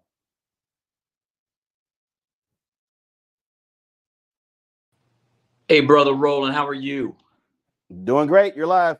Thank you. Hey, so listen, fellas, I had an interesting experience recently. I just want to share this. We keep talking about getting young brothers to vote, but I was meeting with a group of young men, 18, 19, 20, here in Detroit, on the east side of Detroit, and finally convinced them. None of them were planning to vote. Finally convinced them to vote, all the things that you've heard folks talk about. And one comment blew me away when young brother said, well, am I going to be writing in the names, and how do I spell the names? And I realized we haven't even shown them a ballot, yet we just tell folks to go vote. And if you feel uncomfortable, grab these young men and walk them through the process. Walk them into the early voting location. Talk to them about what they're going to get, how they're going to be processed through the situation, filling in the bubbles, just like an SAT class. You know, these young men had never even seen a ballot, yet we keep telling them, just go vote. We gotta walk them in and gotta walk with them. So tomorrow here in Detroit, obviously it's early voting. I'm gonna be walking a group of young men in to vote tomorrow. And then Obviously, Tuesdays is that early voting day. We can do this across the country, do it everywhere, but certainly it has to be that one-to-one situation. You know, with the Vice President Harris, way back 15 years ago, we were in Iowa, crisscrossing the state, trying to get then Senator Obama to win the Iowa primary. Michael Blake was driving me around that state, right? The work that you all are doing, Khalil, Blake, Roland, all of this must continue on November 6th. Win with Black men, and Black men win when we work together as a collective and we continue to fight. Whatever the result is on November 5th, this type of call, this type of Zoom needs to continue, but grab young brothers and walk them into the polls over these next 9 days. We need y'all, love you, and let's do the work. All right, Hill Harper, certainly appreciate it. Thank you so very much, sir. Let's go to the man. If you need to get to Obama during his 8 years in the White House, you probably had to call him. He was his body man. His aide, Reggie Love. Reggie joins us right now on the Women with Black Men call. Reggie, what's happening?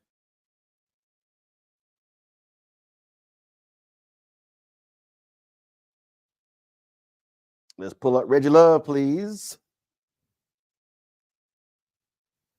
I see Reggie, Keenan. Reggie's in the studio, so he's not in the green room. So can you pull him into the green room, please? All right. So let me know when we have Reggie. Let's go to Kevin Lyles. Is Kevin Lyles there? I saw Kevin. All right. Who we got? I'm here. All right. We don't have. Okay. There we go. All right. We're pulling you up right now.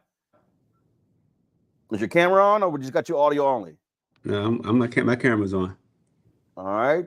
Can't see you. Not sure what's going on. But we'll figure it out. Let's see. Kevin, just go ahead and just talk. We don't have your picture. Just go ahead and talk. Hey, Roland. Thanks, Mike, Roland, Makari, Quentin. There are strong policy reasons why I support Kamala Harris. You know, over the course of my four decades in the music business, I've been able to create hundreds of Black multimillionaires. You know, many of them went on to create their own businesses and employ hundreds of thousands of people and give them the same opportunity. You know, when I see what she's proposing to supercharge Black entrepreneurship, I get excited. And I want to push some P today, Roland, and let everybody know that I'm taking it personal. You know, I remember when my son, for the first time, saw his first Black superhero. And I'm not talking about the Black Panther. I'm talking about President Barack Obama. You know, and like some of y'all, I'm raising 3 daughters, Kayla, Gigi, and Vivi. I want them to have that same feeling, to know that as a woman in America, anything is possible. You know, I remember when my grandmother, God rest her soul, said to me, Kevin, can you believe there's a Black man in the White House? You know, here's a woman who lived in colored bathrooms, water fountains, and busing and discrimination. She got to see a small miracle in her lifetime. You know, I want us to focus on the possibilities, not the impossibilities. I want us to make sure that we know that 330 million mothers, fathers, sons, daughters, aunts, and uncles, a lot of them that look like us, will actually depend on our vote. You know, it impacts whether the stop and frisk comes. And I actually was one person who sat with my arm strapped out on Sunset Boulevard and actually had a gun to my head because of stop and frisk. You know, I need us to get off the fence, get off the bench, and make it personal. I need us to treat it like it's the last 9 days are the most important thing in our life, because it is. Let's win with Black men, and let's empower our women. Let's make a difference and make it happen. I love you guys. God bless you. Kevin Lyles, we appreciate it, man. Thank you so very much. We're going to try to get Reggie Love back. He dropped. I'm seeing him there in the studio. So, guys, let me know we have Reggie. Let's go to see Sean Pittman. Sean Pittman that's Reggie Love. There we go. Reggie, go right ahead. Hey, Roland, thank you so much, man. Thank you for all the great work you and Mike and Khalil and Quentin that you guys have been doing over the last few months here. The cast of folks who have made their voice heard, Mandela, Hill, Steve, so many great people here who basically have decided they want to fight for what they believe in. And I tell people all the time, right? Like, the fight, it's not a quarter fight. It's not a year fight. It's a lifetime fight. And we fight with our voice and we fight with our vote. It took 100 years between the end of slavery and the Voting Rights Act to be passed. It took 100 years for suffrage. It took almost 100 years to get the African American Museum built in DC. And the only way we can have these fights is we have to show up. And as President Obama mentioned, he was very diplomatic about it. And he said Donald Trump has never represented our people. But like when it comes down to it, our people have only been the people to represent our people. And we have to show up to have that representation. And so I appreciate what you guys are doing. Let's follow Patrick Gaspard's quotes. Let's be clutch. Let's go out and win right now. And let's use what's in our hands to do it. Thank you. All right, Reggie, we certainly appreciate it. Thank you so very much. All right, folks, let's get Sean Pittman into the green room. I have him listed next to speak. Sean, go right ahead. Hey, Roland, thank you so much for the opportunity, and thank you to Mike and to all of you guys, man. Khalil, Bakari, Quentin, certainly all that y'all are doing. And I want you to know it's working. I think you know it's working. I was in a barbershop that I go to on Sundays, and my barber actually works on Sundays, and he always has you up when you guys are doing this on Sundays. And I just applaud that, because it's the kind of thing that we need amplified, what you guys are doing. Listen, a lot of folks have talked and said brilliant things. I don't have anything extra to add to that, but let me say this, with the assumption that everybody here will vote. Everybody here is used to voting. Everybody here will show up to vote. Speaking to the choir, let me say this about what our role is at this point. And I think President Obama sort of alluded to it, but not enough time to engage. We have to learn how to talk to people who don't feel like they have a good reason to vote. We have to stop getting offended by it, and we have to listen to them and talk to them and not at them. My recent book called Disaffected is all about that. It's a manuscript for us to learn how to talk to people who don't vote. And as President Obama said, we got to be honest with them, and we have to concede certain things, right? We have to concede that things don't happen overnight. We have to concede that they may have a good reason for voting, because in this day and time, knowing what to trust, knowing what to believe, it's hard. It's hard even for those of us who are involved. Imagine the people who are just going about their day every single day.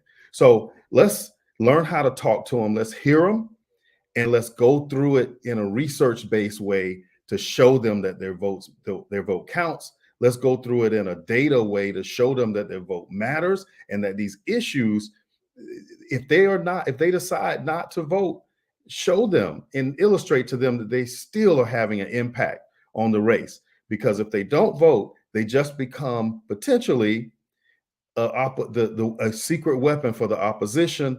And in a lot of instances, that's the oppressor we've been talking about forever and ever. Thank you all for the opportunity to come on, and let's go do this. All right.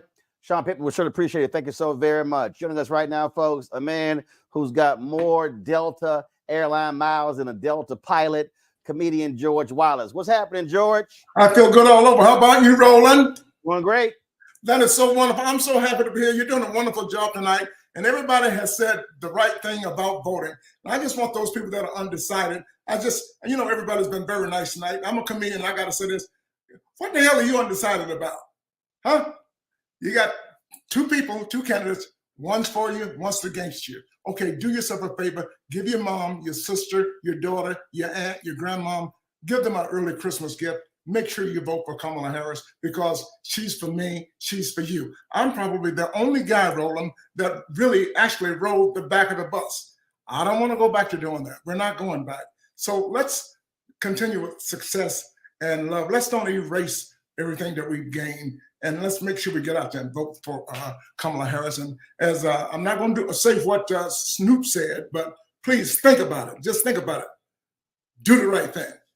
We love you. There's absolutely nothing you can do about it.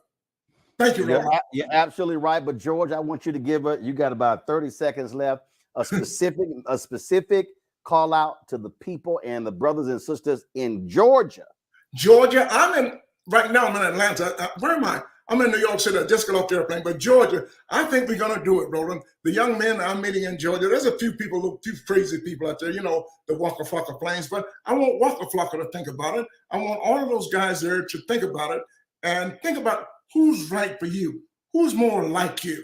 Trump, there's no evidence right now Trump has ever done anything for us. Okay, he talks about the little the college fund, but nothing else. Nobody in his cabinet. I know good people. Roland, you know good people. Trump is not good people. Trump is a BSer. Why? Because that's what I do. I'm a BSer. All BSers know each other. You know, we don't know each other, but we know each other. He ain't gonna do a damn thing for you. I'm the first one to cuss tonight, but I'm just telling you the truth. Vote for Ms. Kamala Harris, and we're gonna be in a better place. God bless you.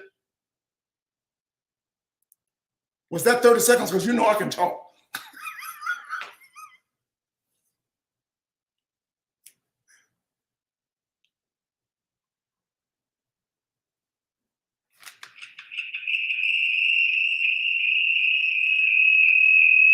Sorry about that. Wes Bellamy, you're the Win with Black Men call. George, thank you so very much.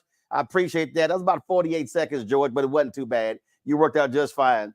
Let's go to Wes Bellamy. Hey, Wes. Wes with 100 Black Men.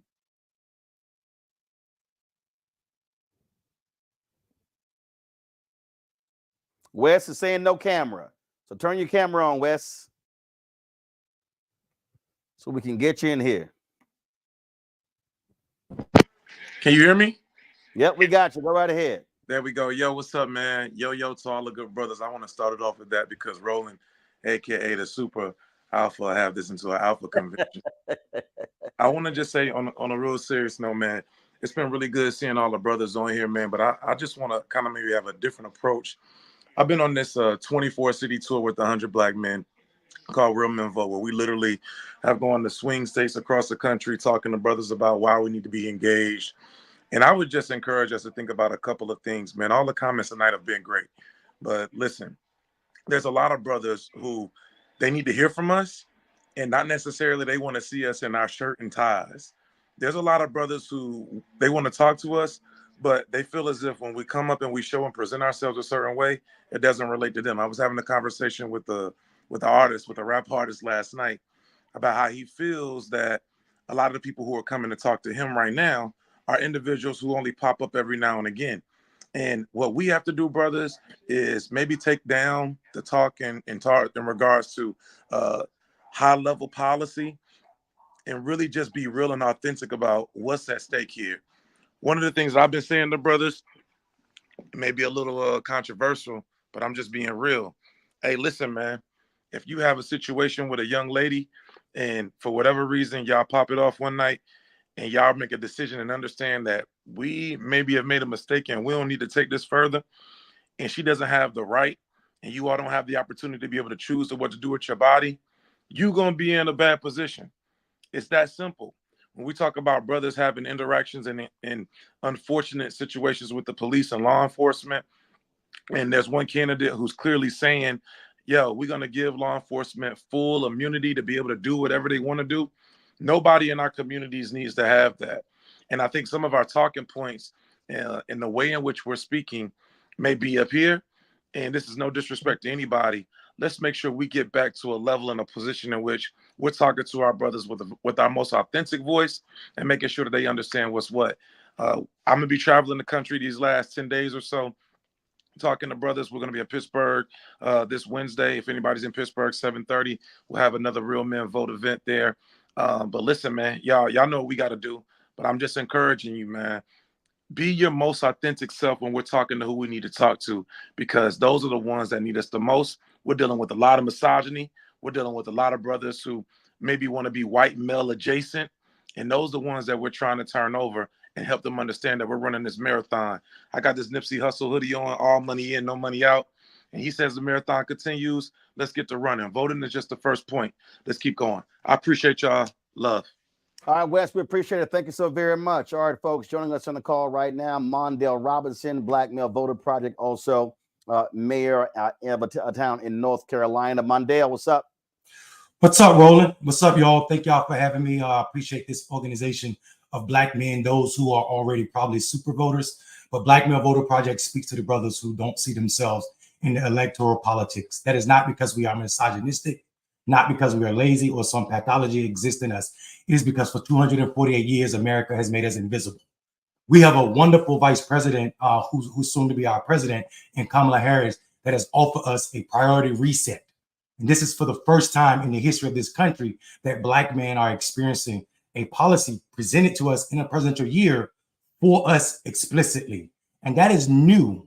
That invisibility has also been coupled with America's tolerance for Black men's long suffering. So I tell people all the time, stop talking at Black men like we don't know what's at stake. We are already showing you that since Donald Trump has come on the scene, Black men have become more progressive. We stand up and we show out.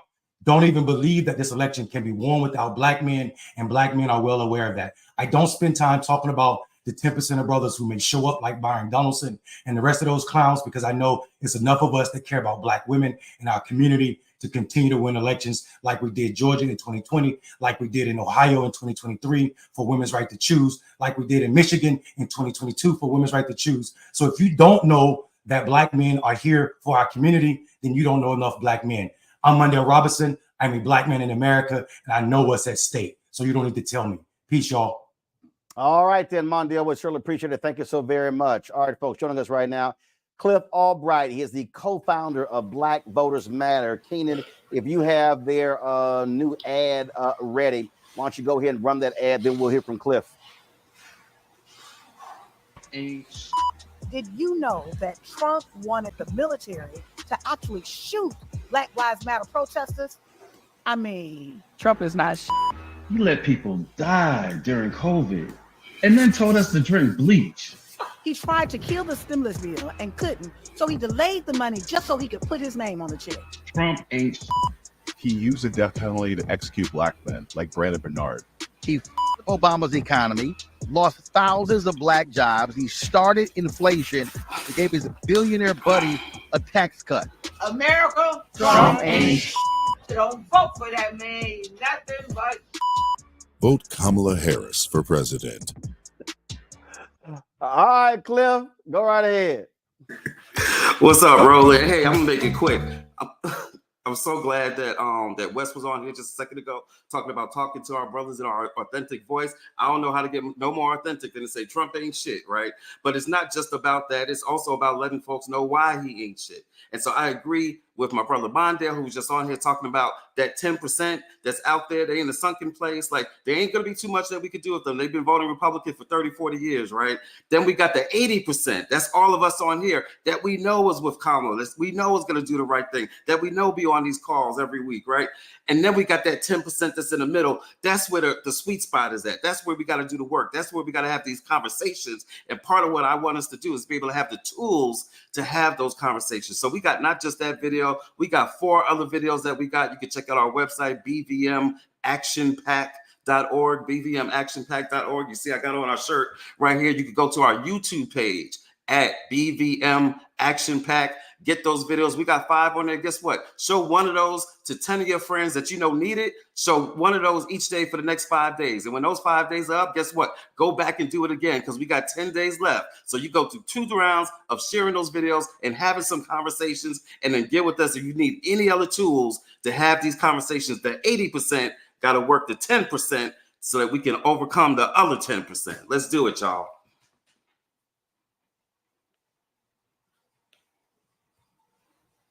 Cliff, we appreciate it. The way to go to speak in 1 minute, 25 seconds. You 5 seconds under your allotted time. That's what I'm talking about. Cliff, I appreciate it. Thanks a bunch. Terrence Green joins us right now. Pull up Terrence Green, please. Good evening. How's everyone doing? 10 days out. My name is Terrence Green. I do Black Media with the Harris campaign, and it's great to see everyone getting together in this final stretch to support Kamala Harris. We have been listening, and we have heard what we need to do to speak with our own folks to get us engaged and energized. We need to let people know that we want them here. We need to let Black men know that they are welcome here and an important part of the coalition. So that's why we put out a plan. And we want to make sure that people understand that there is something specific and concrete here for you. And that's showing up in the advertising as well. We want to make sure that there's also no daylight between the support that Black women have for Kamala Harris or Black men. So some of the messaging that we're putting out there, specifically in markets like Philadelphia and Detroit, with local voices, are putting us with our full throat and chest out there saying, yes, we support this woman. We're behind her, and we'll do everything that we can to make sure she's our next president. They're trying to divide us on the airwaves with a lot of anti-immigrant stuff, anti-trans stuff, but we're smarter than that. We're not going to let this stuff take us away from the message that we need to get out there and the goal and mission of getting Kamala Harris elected our next president. That's what they think of us, so low that they would use these sorts of things to take us away from what it is that we've got to actually do for ourselves. So we're informed, we're engaged, and ready to make Kamala Harris our next president. Thank you for your time today. All right, Terrence, we certainly appreciate it. Thank you so very much. All right, folks, right now, let's go to John Taylor. John Taylor, he is with Black Men Build. John, go right ahead.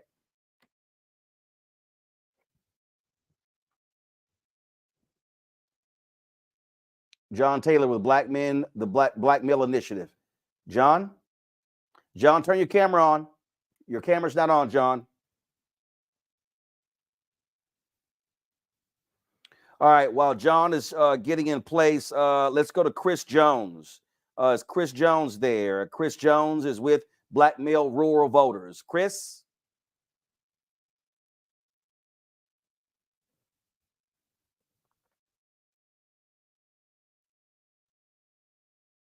And if Chris is not ready, let's go to Ambrose Lane, Black Men for Harris. Ambrose Lane. All right, who we got? Thank you, Brother Roland.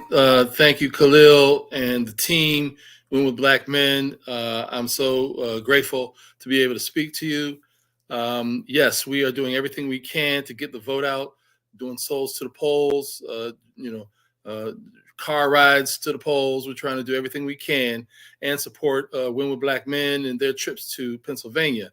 But one thing I want to just note to all the brothers, we're also working, we're grateful that the Harris campaign came up with an agenda for Black men, but we also know that that's number one, it was historic for her to do that.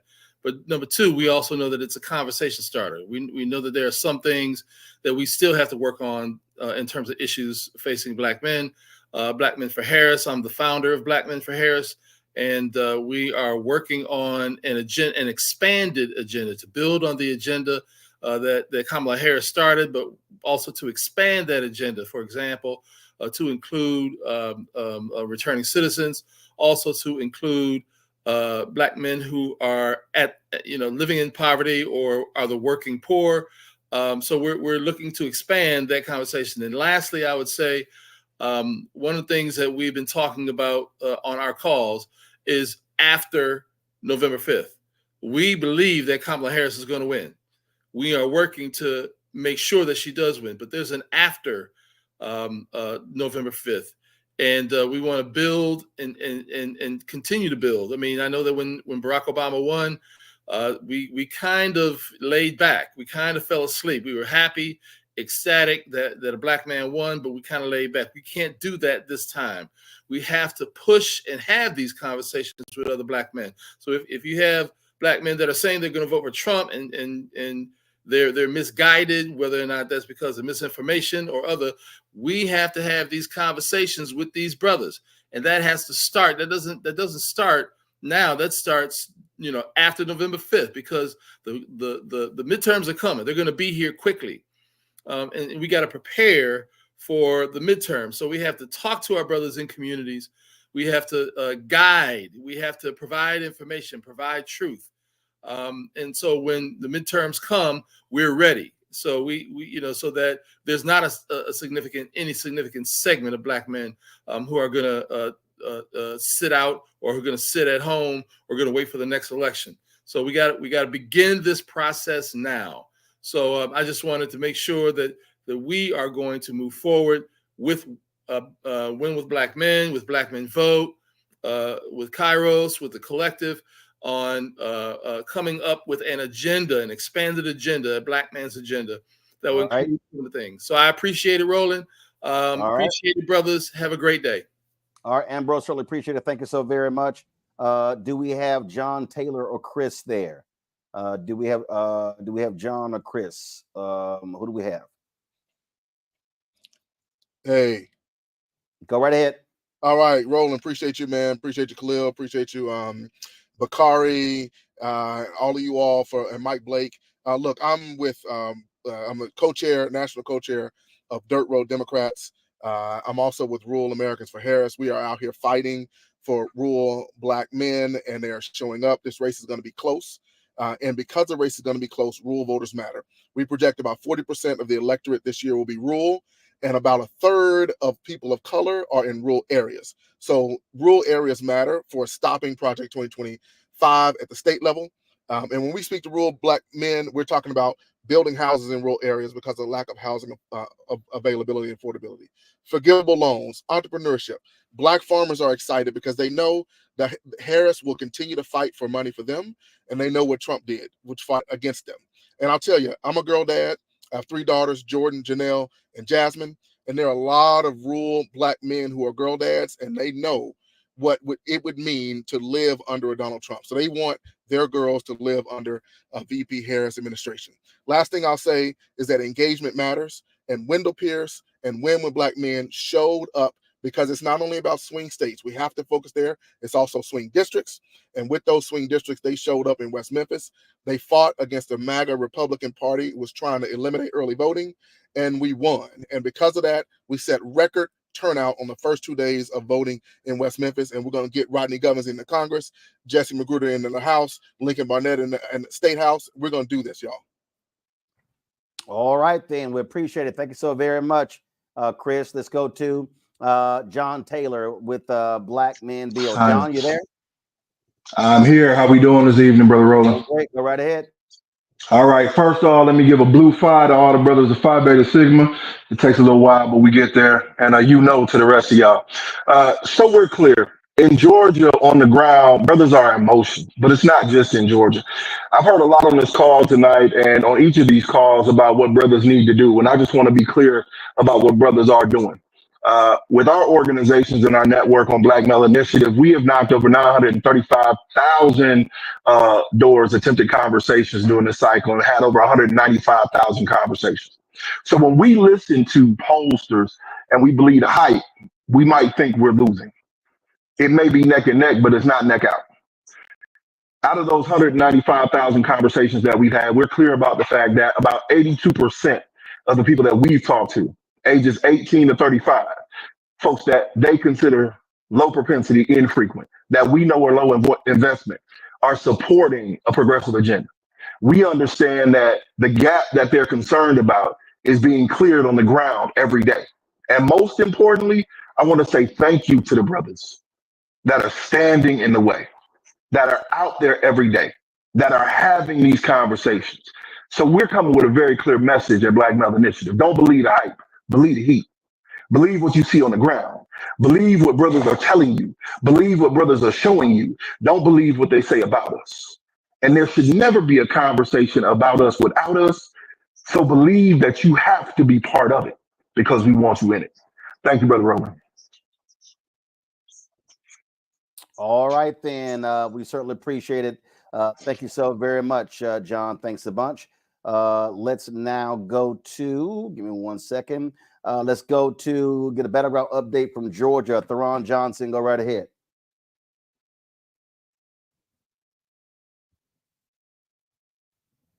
Is Theron there? Theron, you're up. He dropped. Let's go to Alex Lofton. Alex, give us an update out of Michigan.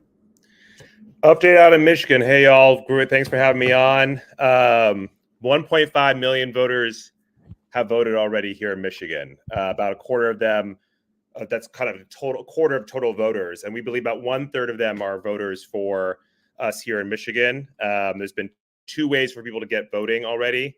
Vote by mail, in-person voting. So far, vote by mail returns lower than 2020 to be understandable because of COVID.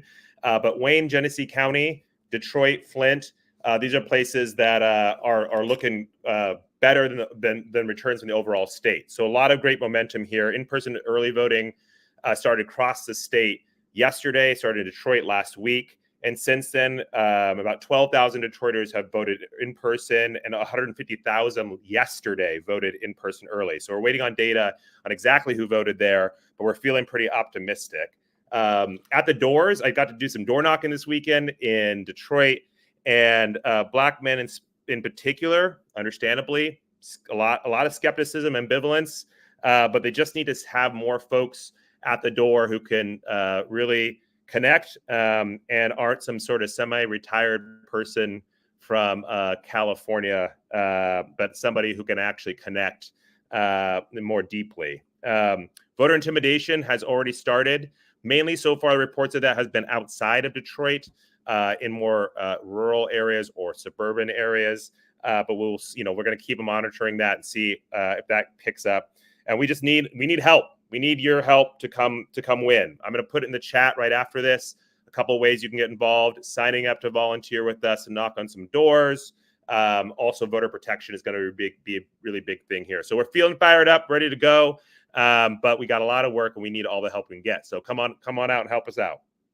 All right, then. We appreciate that so very much. Let's go back. Let's go to Georgia. Theron looks like he's got his camera ready. Theron, you there? Yeah, it's Darren. How you doing, Roland? Darren, go right ahead. Hey guys, thank you all so much for being on this call. Very honored to be able to pop in with all these great men and organizers from all across the U.S. But the state of Georgia, we're fired up and ready to go. So can be more proud of this team that we have. Since the inception of this campaign, when it was Biden Harris, we didn't stop working. We've been building a very strong infrastructure. Then, of course, when Vice President Harris became the nominee, we got right to work. And so we're talking about immediately getting about 40,000 volunteers. We have 32 offices across the state that are open, roughly about 220 paid workers. And, of course, you guys have seen it all on television. We've been having some packed out rallies. The Vice President was just in DeKalb County, which is a very strong county in Georgia, the most Democratic county performing-wise in Georgia, with former President Barack Obama, Tyler Perry, Samuel Jackson, Raphael Warnock, Senator Ossoff, Spike Lee, you name it. All these people were there speaking. And so we're really fired up in this state and ready to go. Now, we've had some challenges. You guys are all probably seeing that we have a state board of elections that tried to really put forth some rules at the very last minute to try to change how we elect people in this state. And so fortunately, the U.S. Supreme Court struck down those proposals. But, we got a big voter protection team here in Georgia ready to go. The last thing I would tell you is that early voting. We had a record number of people who came out and voted on the first day early voting.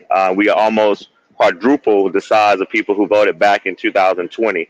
And as we're on this call tonight, we've had 2.8 million people vote in Georgia right now, and we're about 1% over where we were last time in 2020. So we're talking about in metro areas like Atlanta, but also down in Savannah, Georgia, up in Rome, Georgia, over in Columbus, Georgia. We're seeing a very, very big number of early votes, and it's a lot of women who are voting. And based on polling and focus groups that we've all been a part of, women are definitely fired up. But more importantly, I'm very proud of the Black men who have stepped up, including myself, who are on the airways every day in their chats, in their barbershops, in their churches. We just had a bunch of homecomings in Georgia, HBCU homecomings, PWI homecomings, and so definitely the Harris Walls campaign is doing a phenomenal job. But as the gentleman just said before, we need your help. Please come to Georgia. We are a battleground state. We're going to win.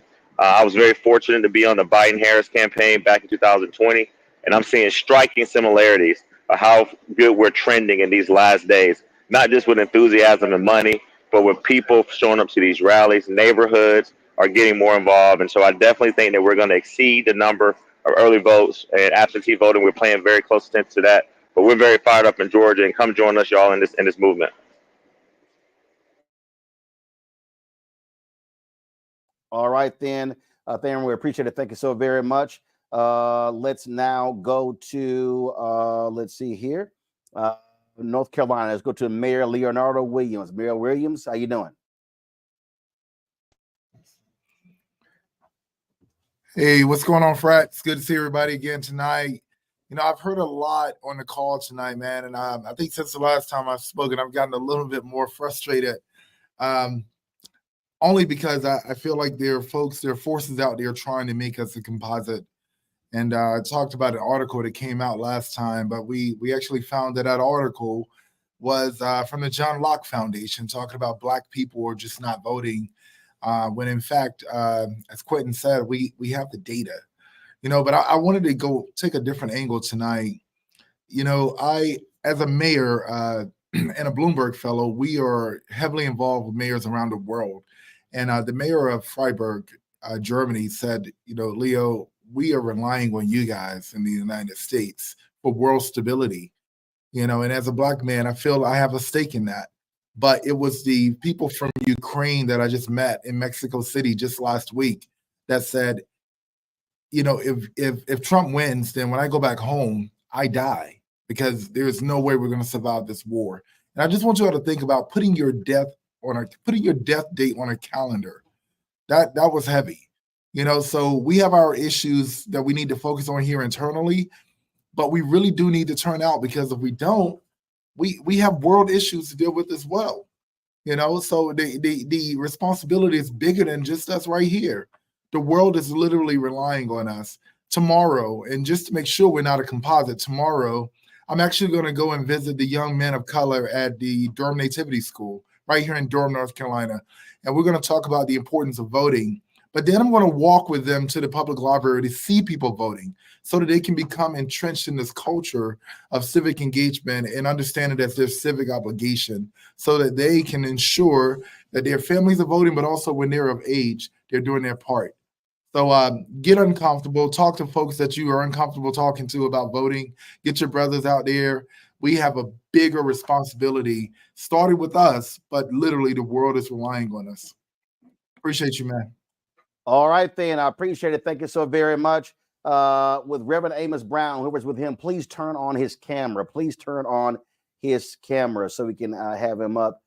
So please let me know when he is ready, please. Thank you so very much. Let's talk about the Southern states. Mike Bland. Mike Bland, you there? Mike Bland?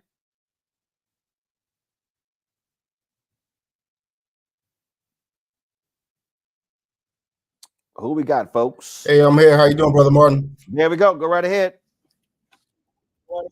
Man, look, we are 9 days away from victory. I just want to encourage all of our brothers to tag another brother. I heard the good brother from the Urban League say earlier, Mark Mariel, that we have to contact 5 other people. And I've been saying that for the past 8 weeks. We've got to get in touch. We got to tap into our top 5. Who are the top 5 brothers we can touch across our phones, our networks that we haven't talked to in a long time. But Brother Martin, I'm excited because, one of the things during the campaign, we're excited to announce this weekend, we probably had our biggest faith weekend, if you will. This past weekend, we were in over 100 churches across the country with over 100 different surrogates. We just got finished up with a faith call this evening with the vice president. And we had a great call with faith leaders around the country, not only talk about our faith, but praying over the vice president, praying for the results that we want to see. But we are reminded faith without works has no substance. But I'm reminded of a call to action. This is what I need everybody to do. Go to KamalaHarris.com, sign up to volunteer. And I know some of us may think, hey, I'm not knocking on the door. I'm not making any phone calls. But we've got to do something. This race, and we've heard everybody say, Brother Martin, is going to be tight.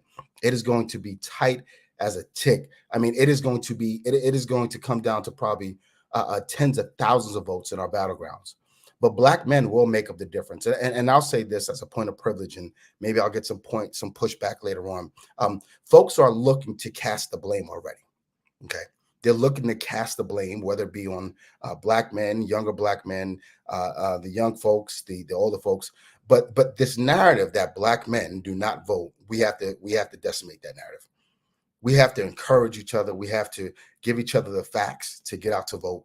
And we have to organize beyond our churches, beyond our 4 walls, beyond our organizations. I belong to one of the best and oldest organizations as a Prince Hall Freemason, South of Heaven, right? But one of the things, as a brother said earlier, is we have to encourage every single brother, not only in our church, but our fraternities, our auxiliary groups, to vote. And then to take 5 other people to vote. But so when you have a voting plan, Brother Martin, we also have to have a volunteering plan. So go to KamalaHarris.com, sign up to volunteer in one of our battleground states, get on the bus, knock on some doors, do whatever you got to do to encourage brothers and sisters around this country got to vote, because it's going to be that tight. All right, then. We certainly appreciate it. Thank you so very much. Khalil, who do we have next, Khalil? Nick. Nick is next. Nick, is Nick there? Okay, I will get Nick on the phone. Let's do this here. Keenan, while we are getting Nick on the phone and getting a couple more of our guests, this is what Sam Jackson had to say at the rally this week for Vice President Kamala Harris in Atlanta. Can we roll that? Woo, woo, let's get it. All right. They say you can always tell a Morehouse man, but you can't tell him much. But you can trust a Morehouse man to tell you the truth. Georgia, here's what we have to say to those who would doubt our voice, doubt our power, doubt our vote. This part is over. Like my brother Spike's gonna tell you, we've been turning out, we've been turning up, but we can't stop now. Georgia, we got 12 days to choose which way our country is gonna go from here, which way our future is gonna go from here. That's why I'm so fired up to be here with y'all. And that's why I'm so proud to support our next president of the United States, Kamala Harris. You don't have to wait till election day to show your support. You can go vote early right now in any polling place in your county. Showing up at the polls is the only way we can deliver Kamala Harris' future. She's running on a vision to lead our country forward. A vision built on hope, built on faith, and built on opportunity. Built on the belief that we can build a brighter future by lifting each other up and not tearing each other down. She's running on a proven track record of fighting for the people, standing up to bullies, protecting the most vulnerable, and taking on the toughest fights. And we've heard her favorite curse word is a favorite of mine too. But I ain't gonna say that word. But I don't know about you, but that's the kind of president I can stand behind.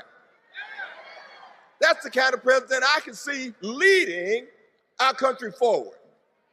Now, as for the unmentionable, we've seen that horror show before. And there's no way, no how we gonna make America great again. We are not going back.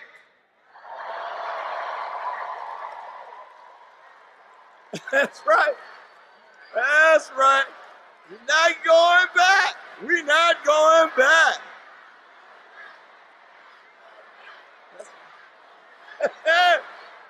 Oh, yeah. So, Georgia, we can't let up. We got 12 days to run through the tape.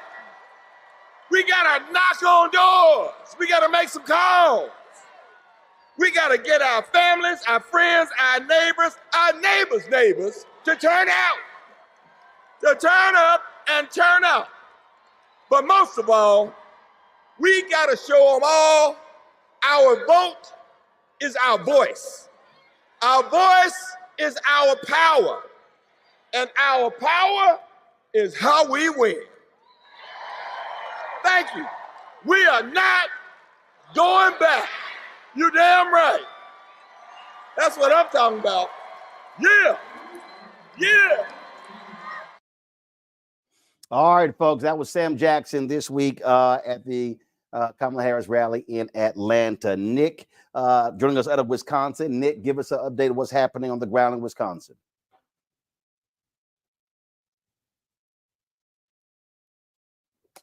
Let's bring Nick up, please. Nick, there you go. Hey, Roland, thank you so much for having me on. Hey, everyone, Nick Truog, political director here in the great state of Wisconsin. This evening has been inspirational, hearing from so many powerful Black men just across the country and across the nation, and we're all putting in work to deliver to Wisconsin as we head into the final week and weekend to Election Day next week. It's all hands on deck, and we have seen the case against Donald Trump, but we also seen what an agenda for Black men looks like under a Kamala Harris administration, and it's something that I believe in. And this is a time to really change the political landscape for us in our communities. And this is an opportunity we cannot let slip from our fingers. Here in Wisconsin, we are out here full steam ahead, knocking doors, making phone calls, early vote block parties to mobilize voters across the state and Black voters across the state as well. This past week, we had really exciting block parties to get folks to early vote in the community, from Clyn Rose Park in the Central City in Milwaukee to Racine, Wisconsin, where we had over 100 Black voters come out for a block party and then went to go early vote across the street at the community center.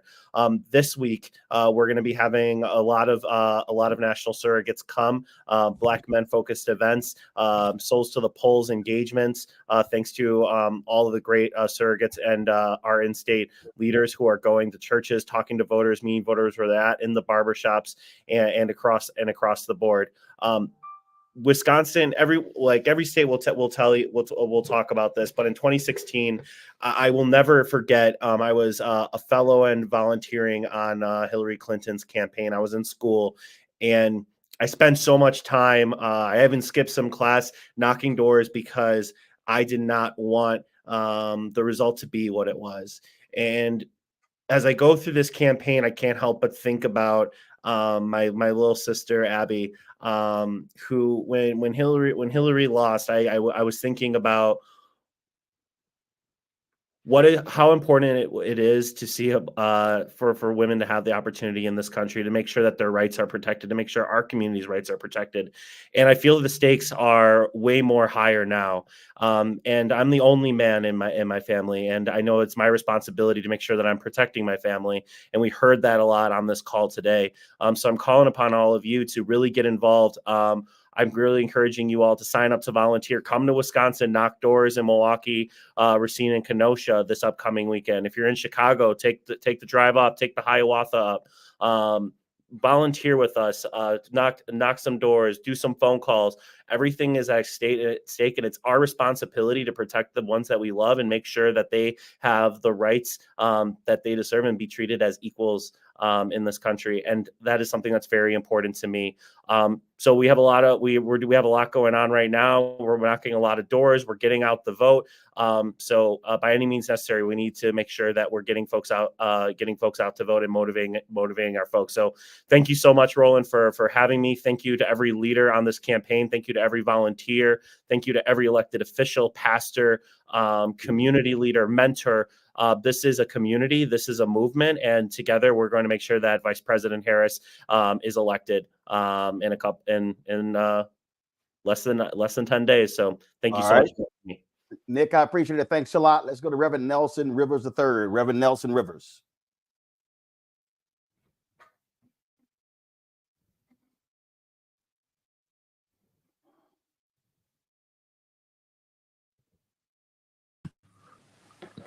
Hey, Roland. Oh, you're live. Go right ahead. Thank you so much. I'm Reverend Nelson B. Rivers III, Vice President of Religious Affairs for the National Action Network, right here in South Carolina. Thank you for all your work. Thank you so much. Reverend Nelson B. Rivers III, Vice President of Religious Affairs. We're doing the best we can all over the country. Reverend Sharpton is on the road. He'll be in Arizona and Nevada this week. We'll be with him as well during this time. I've heard a lot of talk tonight about the plight of our community, what Black men are going to do. But I have had the experience in talking to clergy and talking to young brothers around. They just want somebody to be able to explain it to them, why this is so important. I tell them like this: we are the first generation that's in danger of having our children have less rights than we did. I've been at this a long time. I'm going to my 40 plus years.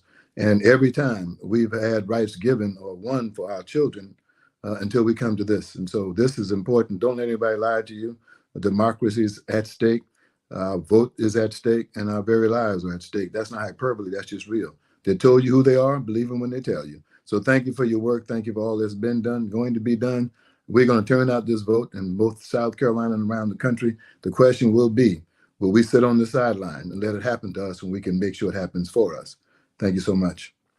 All right, Reverend Nelson Rivers, I appreciate that. That 1 minute, 19 seconds. Look at that. Preachers are handling the time tonight. All right, thank you so very much. Bless you, bro. Thank you. Do we have, let's see, we do not have Amos Brown. So let's do this here. Guys, we're going to make one more attempt to get Reverend Amos Brown, get his camera or audio straight. He, of course, is the pastor of Vice President Kamala Harris. Keenan, let's roll with Spike Lee's comments. No, let's do the BET promo. I haven't seen it, but let's roll with that. Go right ahead. I am D.L. Hughley. With so much at stake this November, there is a lot to discuss. We want a seat at the table. Join me as I talk with special invited guests for deep and honest discussion with the brothers. I don't feel either of them really represent what I'm looking for. To hear their thoughts, their feelings, and what issues matter to them in the upcoming election. This election is not about the two people running, it is about our future. Join us for BET Black Men Summit. Tuesday at 10 on BET. All right, then. Appreciate that. Let me know if we got Reverend Amos Brown. Let's roll with Spike Lee. This is what Spike had to say this week in Atlanta. What's up, George? How you doing? It always feels good to come home. I'm a Grady baby. Born right here, March 20th, 1957 in Atlanta. I'm a third generation Spelman Morehouse legacy. And it's homecoming. Power is knowing your past. And right now, we're 12 days out from the most pivotal election of our times. There's nowhere else, even Madison Square Garden. I'd rather be here tonight or Yankee Stadium. We're in the World Series.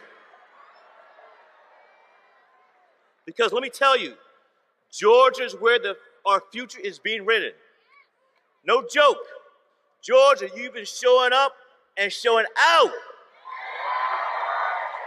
Smash into smithereens. Every voter records left and right. Turn it out in full force. Now, you gotta listen to science. I'm dropping science right here. No matter what kind of shenanigans, skullduggery, and subterfuge, the okey doke, the flim flam, we're not going for that. Are we going for that? Hell no! One more time. One more. Hell to the die!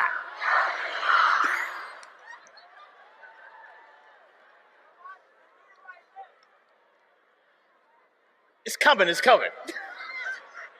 But you know what, Georgia? We ain't done yet. We've got 12 days. That's a dozen. And we don't have a second to lose.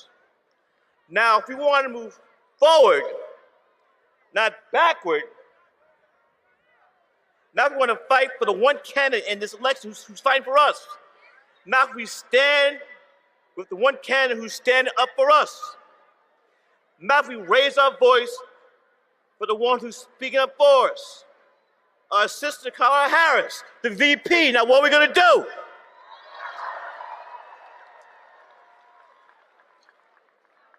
Almost done.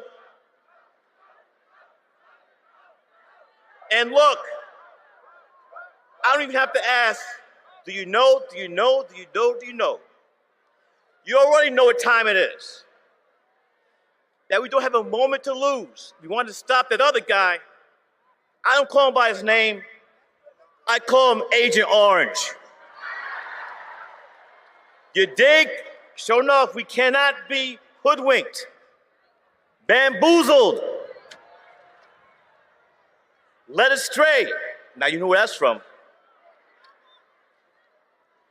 Power is knowing your past, and to know our past is power. And sisters and brothers, right now it's time to choose direction we want for the future. We get to decide. So we gotta wake up. We gotta open our eyes to what's at stake. And to quote Parliament Funkadelic, we gotta turn this mother out. Now you know about P-Funk.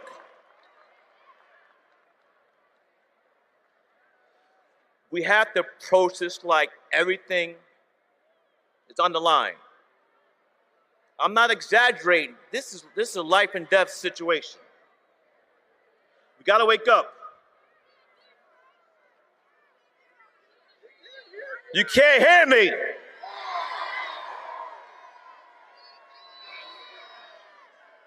I'm not starting over. Anyway, I want to thank everyone for coming out. You look beautiful from here. Sisters and brothers, all races, gender, we have to fight. We fight, we win, we fight, we fight, we fight, we fight. Sure enough. All right, that was Spike Lee at the rally in Atlanta this week. Let's see here. I think we finally have Reverend Amos Brown. Reverend Brown, are you there? Brother Roland, I am here. There you go. To all the brothers on the call, I just simply want to say with 10, we can win. Each of us has at least 10 persons in our network. And if we would call 10 more, geometrically, our numbers will multiply. And we will have the sufficient number to send 45 where he belongs, to rest and never to bother us again. He does not epitomize anything that represents humanity, decency, fairness, justice, and respect for us as African Americans. Come on, brothers, we can do it. And as Daddy King would say, never give up. Don't give up on yourself. Don't give up on your families, your church, and your community. For when we stick together, we can win. Reverend George Washington Lee, on May the 7th, 1955, was murdered in Belzona, Mississippi, because he wouldn't take his name and his wife's name off of the voting roll in Humphreys County, Mississippi. Swerna, Goodman, and Cheney gave up their lives for the right to vote for many blacks in the Mississippi Delta. Don't trample, don't spit on their graves. Let us do the right thing and vote on November the 5th. All right. Reverend Amos Brown, my alpha brother. I appreciate it, sir. Thank you so very much. Thank you. Thank you. Closing comments. I'll start with you, Mike Blake. Mike? Yeah, brother. Everybody, you've heard it. Let's be clear. You got inspired by a former president. You're hearing the direction and don't think your camera's on, Mike. But keep talking. I can see it here. Okay. Your camera froze. Just keep talking. So everybody, we got work to do. We have 9 days. So again, we put it in the chat. We need for you to be volunteering. We need for you to be making phone calls. We need for you to do the work right now. So again, we're going to put it in the chat again. At the end of the day, phone calls, knocking on doors, voter protection, over and over again. You do that, we'll bring this home. Roland, thank you, brother. Appreciate it. Thanks a lot. Khalil.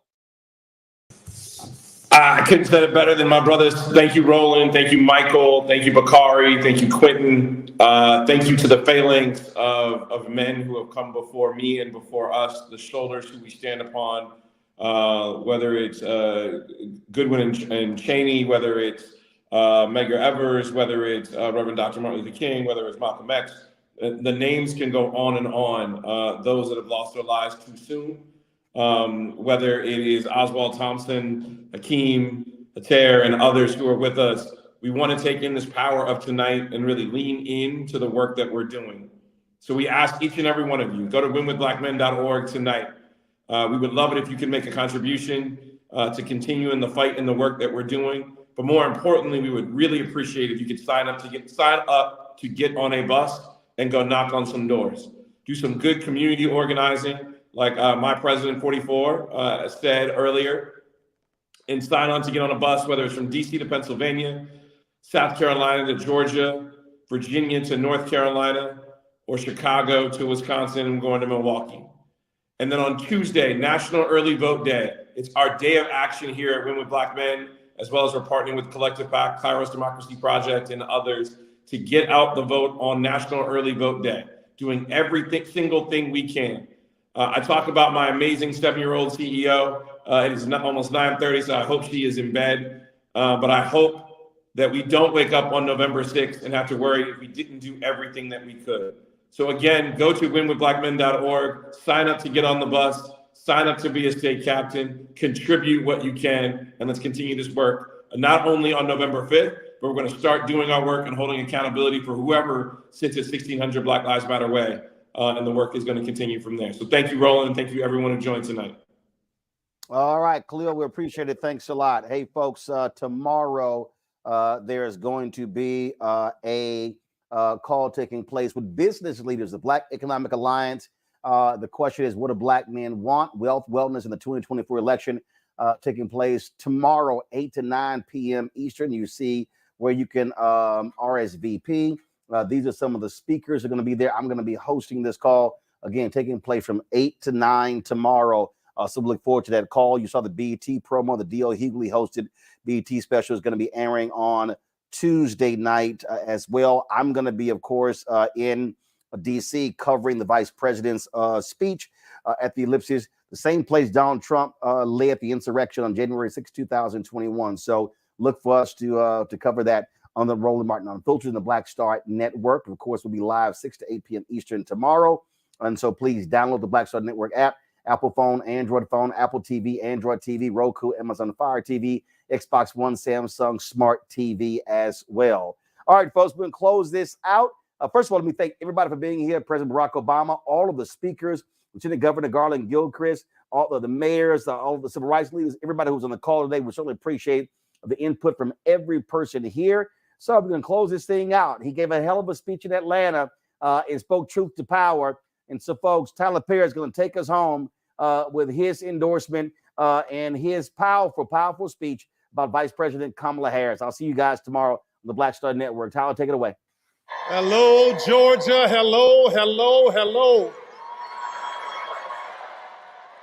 I got to tell you, I've been a resident here for a little more than 30 years, so I know a few things about Georgia. What I want to share with you today is that this is where I found the American dream for myself. And lately I found myself having my feet in two different worlds. One where I'm talking to very wealthy people at their table, and then I come to work and I'm talking to people who work for me about everyday problems and everyday issues. So it puts me in a very, very peculiar spot to be able to talk to you. And I'm grateful for that, having my feet in both those worlds, because I still remember what it was like to stand at the Winn-Dixie on Buford Highway and have $20 and try to figure out, how do I make this meal work for the week?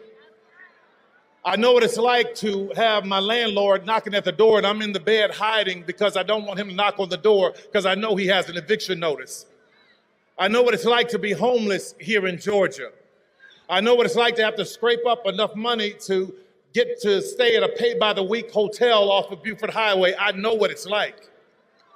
I know what it's like to sleep in my car wrapped in my grandmother's quilt because I had no place to go. I know what it's like to come from work and walk outside and realize that my car has been repossessed. So make no mistake, I know and I remember how hard it is, and I remember the struggle, and I also know, hear me, how expensive it is to be poor.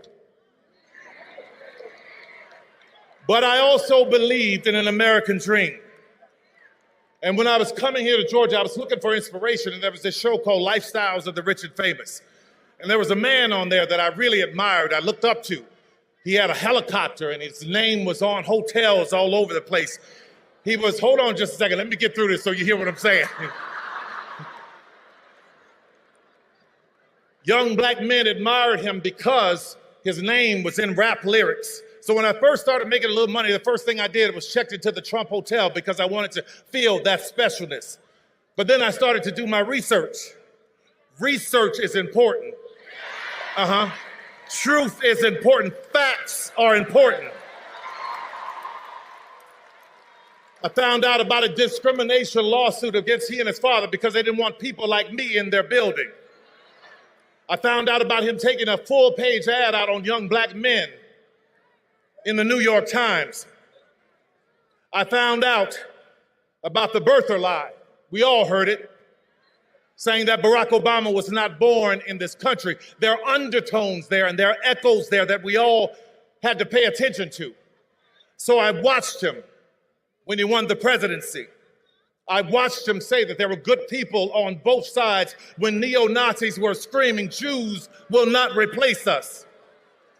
I watched him from the Central Park 5 to Project 2025.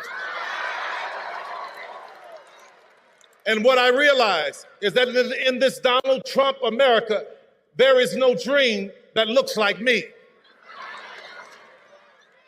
We want a president who believes that this American dream is for everyone.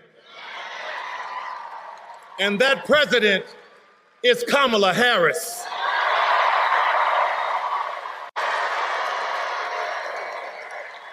We want a president that understands, like I did in Georgia. When I came here, I didn't have anything, but I had a dream. So I worked, and against all odds, I worked my way to where I am now. It was here in Georgia. See, in Georgia, you know what we do? We don't sit around and complaining. We go to work. It was here where I became a studio owner. My first studio was on Krog Street. Now that is Krog Street Market. And then I bought another studio, which was on Greenbrier, right near Greenbrier Mall on Continental Colony Parkway. And it was there that Barack Obama came in 2012 to do a fundraiser. And he was getting ready to leave, and he said, "Come ride with me. We're going to my house for a fundraiser." And I'm like, "Wait, you want me to ride with you in the Beast?" So I get in the car, and traffic is stopped, and we're riding, and he's talking to me. And for those of you who are old enough to remember Charlie Brown, all I heard was wah, wah, wah, wah, wah, wah. I finally said, "I'm sorry, Mr. President, but I haven't heard a word you've said because I'm in awe of this country. What a great country that you could become president of the United States." And he turned to me quick as a flash and he said, "Yes, but what a great country that you could become Tyler Perry." From that moment, I went and I bought a bigger studio. I bought Fort McPherson Army Base. Right now, where we hire thousands of people are coming through that doors. And I don't care what was stacked up against me. I don't care. I didn't pay attention to that. What I paid attention to was, how do I help somebody? I broke through that door, laid it down on its side, and let it become a ramp so that somebody else can get higher too. You want to hear something about an American dream? Fort McPherson was once a Confederate Army base where there were Confederate soldiers trying to plot and plan on how to keep 3.9 million Negroes enslaved. Now that land is owned by me.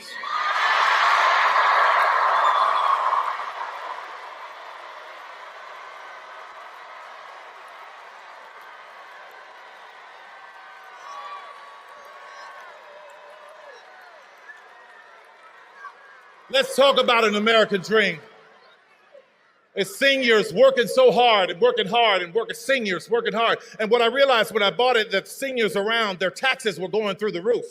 So what I did was, I was like, no, you're not gonna come here and take these seniors' houses. I paid everybody's taxes off for years so that they can keep their houses.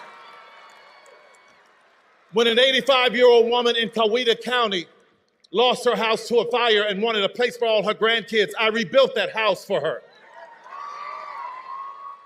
Most recently, I saw in AJC a story where there was a woman who hired this contractor and he gutted her house and left her there with nothing. She was living in a house with no plumbing and no walls for years. I rebuilt that house for her. Why am I telling you this? I'm not telling you this to be bragging. What I'm telling you about it is, what I want you to understand is I have compassion for our seniors. So when a candidate says that we have lowered the cost of insulin to $35 for seniors, that candidate has my vote.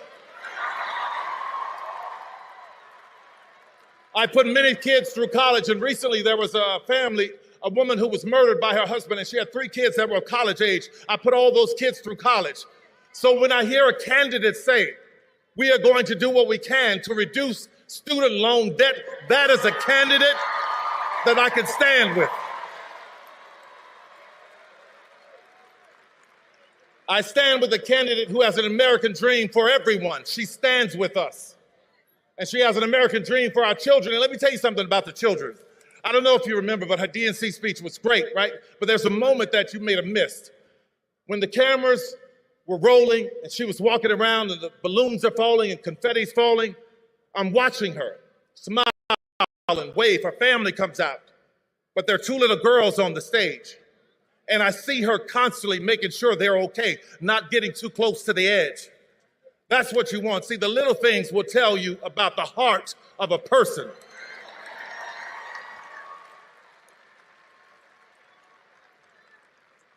In that speech, she talked about how we have more in common than what separates us. So, Georgia, I want to put that to the test. I didn't have a father who gave me millions of dollars to start a business. Did you? Didn't think so. My mother didn't have some great legacy, but she taught me how to pray my way through a situation. It sounds like we have that in common. I'm the kind of American that believes in a secure border, but at the same time believes that if anyone is coming seeking legal asylum, our arms should be open to them.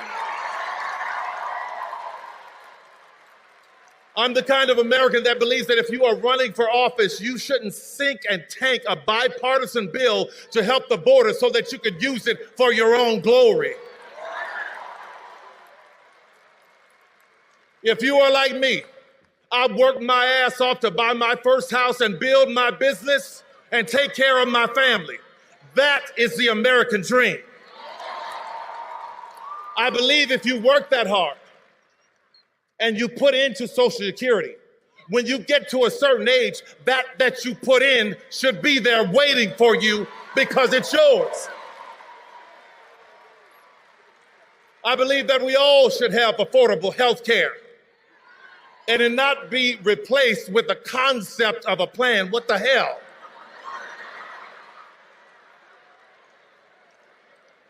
I'm the kind of American that believes that no matter what your party, we ought to be able to sit down and have civil conversation so that we can work toward a solution, the same as I do with our governor, Brian Kemp. I'm the kind of man that believes, I'm the kind of man that believes that the government nor a man should be telling a woman what she can and cannot do with her body.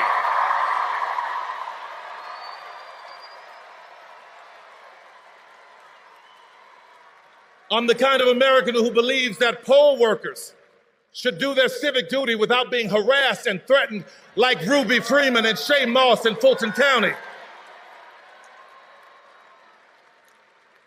And I am not the kind of American that glories in, enjoys, laughs at, or celebrates an 80-year-old man being hit with a hammer because his wife is in politics and you don't agree with her. And two things can be true at once. I am not the kind of man that glory in, celebrates, enjoy, or laughs at a 78-year-old former president almost meeting his death at an assassin's bullet in Butler's, Pennsylvania. It's not right. It's about decency, America, and I think you agree with me. But I am the kind of American that believes if you lose an election, that you honor the constitutional, peaceful transfer of power. And judging by your reaction, I believe Kamala is right. We have more in common than what separates us. As I'm closing here, I just want to talk about that quilt that I used to wrap up in my grandmother's car, that quilt that my grandmother gave me. That quilt was a tapestry of beautiful pieces, but I completely ignored it. I didn't think it was worth anything because she had made it from all of these stitches and gave it to me as a gift. And I was walking past this antique store years later and I saw one in the window and I go, wow, that's a beautiful quilt. It reminds me of my grandmother. So I walk in, I talk to the lady. She started explaining to me that each patch in that quilt was worth this and meant this because of the woman who made it. So when I think about America, I think about my grandmother's quilt. We are all shapes, sizes, and colors, but we are one.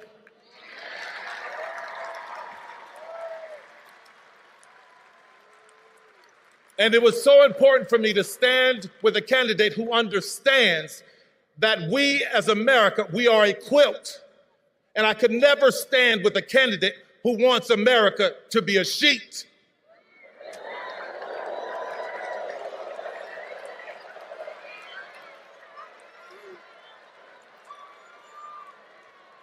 So today, I voted for Kamala Harris.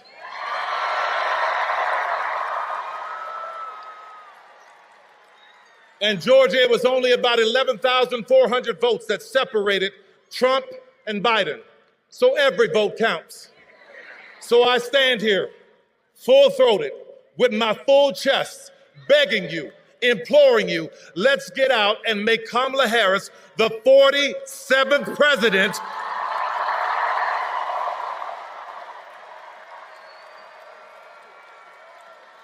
of the United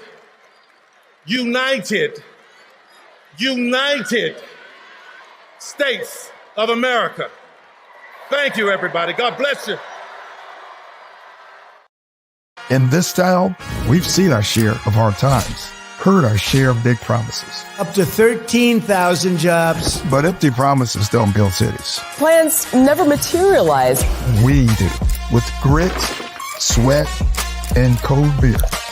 So when he talks, former President Trump called Milwaukee a horrible city. We know talk is all he's got. And this is what we've got.